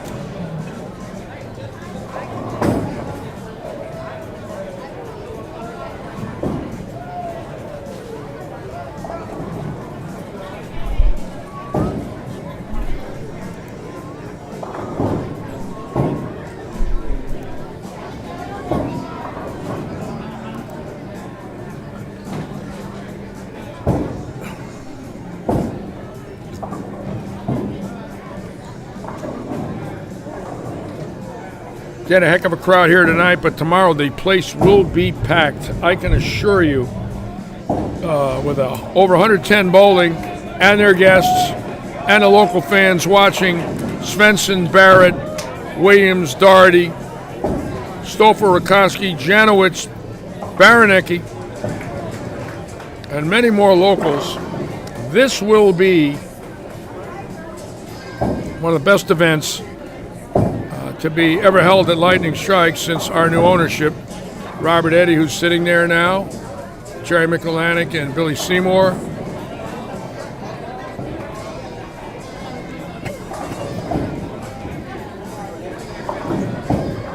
Scott Cobb coming at us right there. He'll be ready tomorrow. All right, that's it. We're going to call it a night. I'll be back here tomorrow at 1. We start competition at 2. Again, I want to thank all of you for joining us again here at Robert Eddy's Lightning Strikes Bowl in Southwest Florida. Again, a great day in store for all of you tomorrow. Superstars bowling here at Lightning Strikes. The Dominator from England, Don Barrett. The man with the highest rev rate in the world, Jesper Svensson. Florida legend Tom Doherty, USBC Hall of Famer John Janowicz, and many more. And of course, last but not least, the greatest legend in the history of bowling, the man that many people believe is the greatest bowler that ever lived, Walter Ray Williams Jr. will all be tomorrow. We'll be interviewing them on the morning show or the afternoon show at 1. Competition starts at 2. We're going to call it a night. Again, I want to thank all of you for being with us, especially my dear friends that are always on here, all the names that are familiar. Thank you so much for being with us here at Lightning Strikes today. We want to wish all of you a nice evening. See you tomorrow. Again, as usual, good luck and good bowling. Thank you. Okay.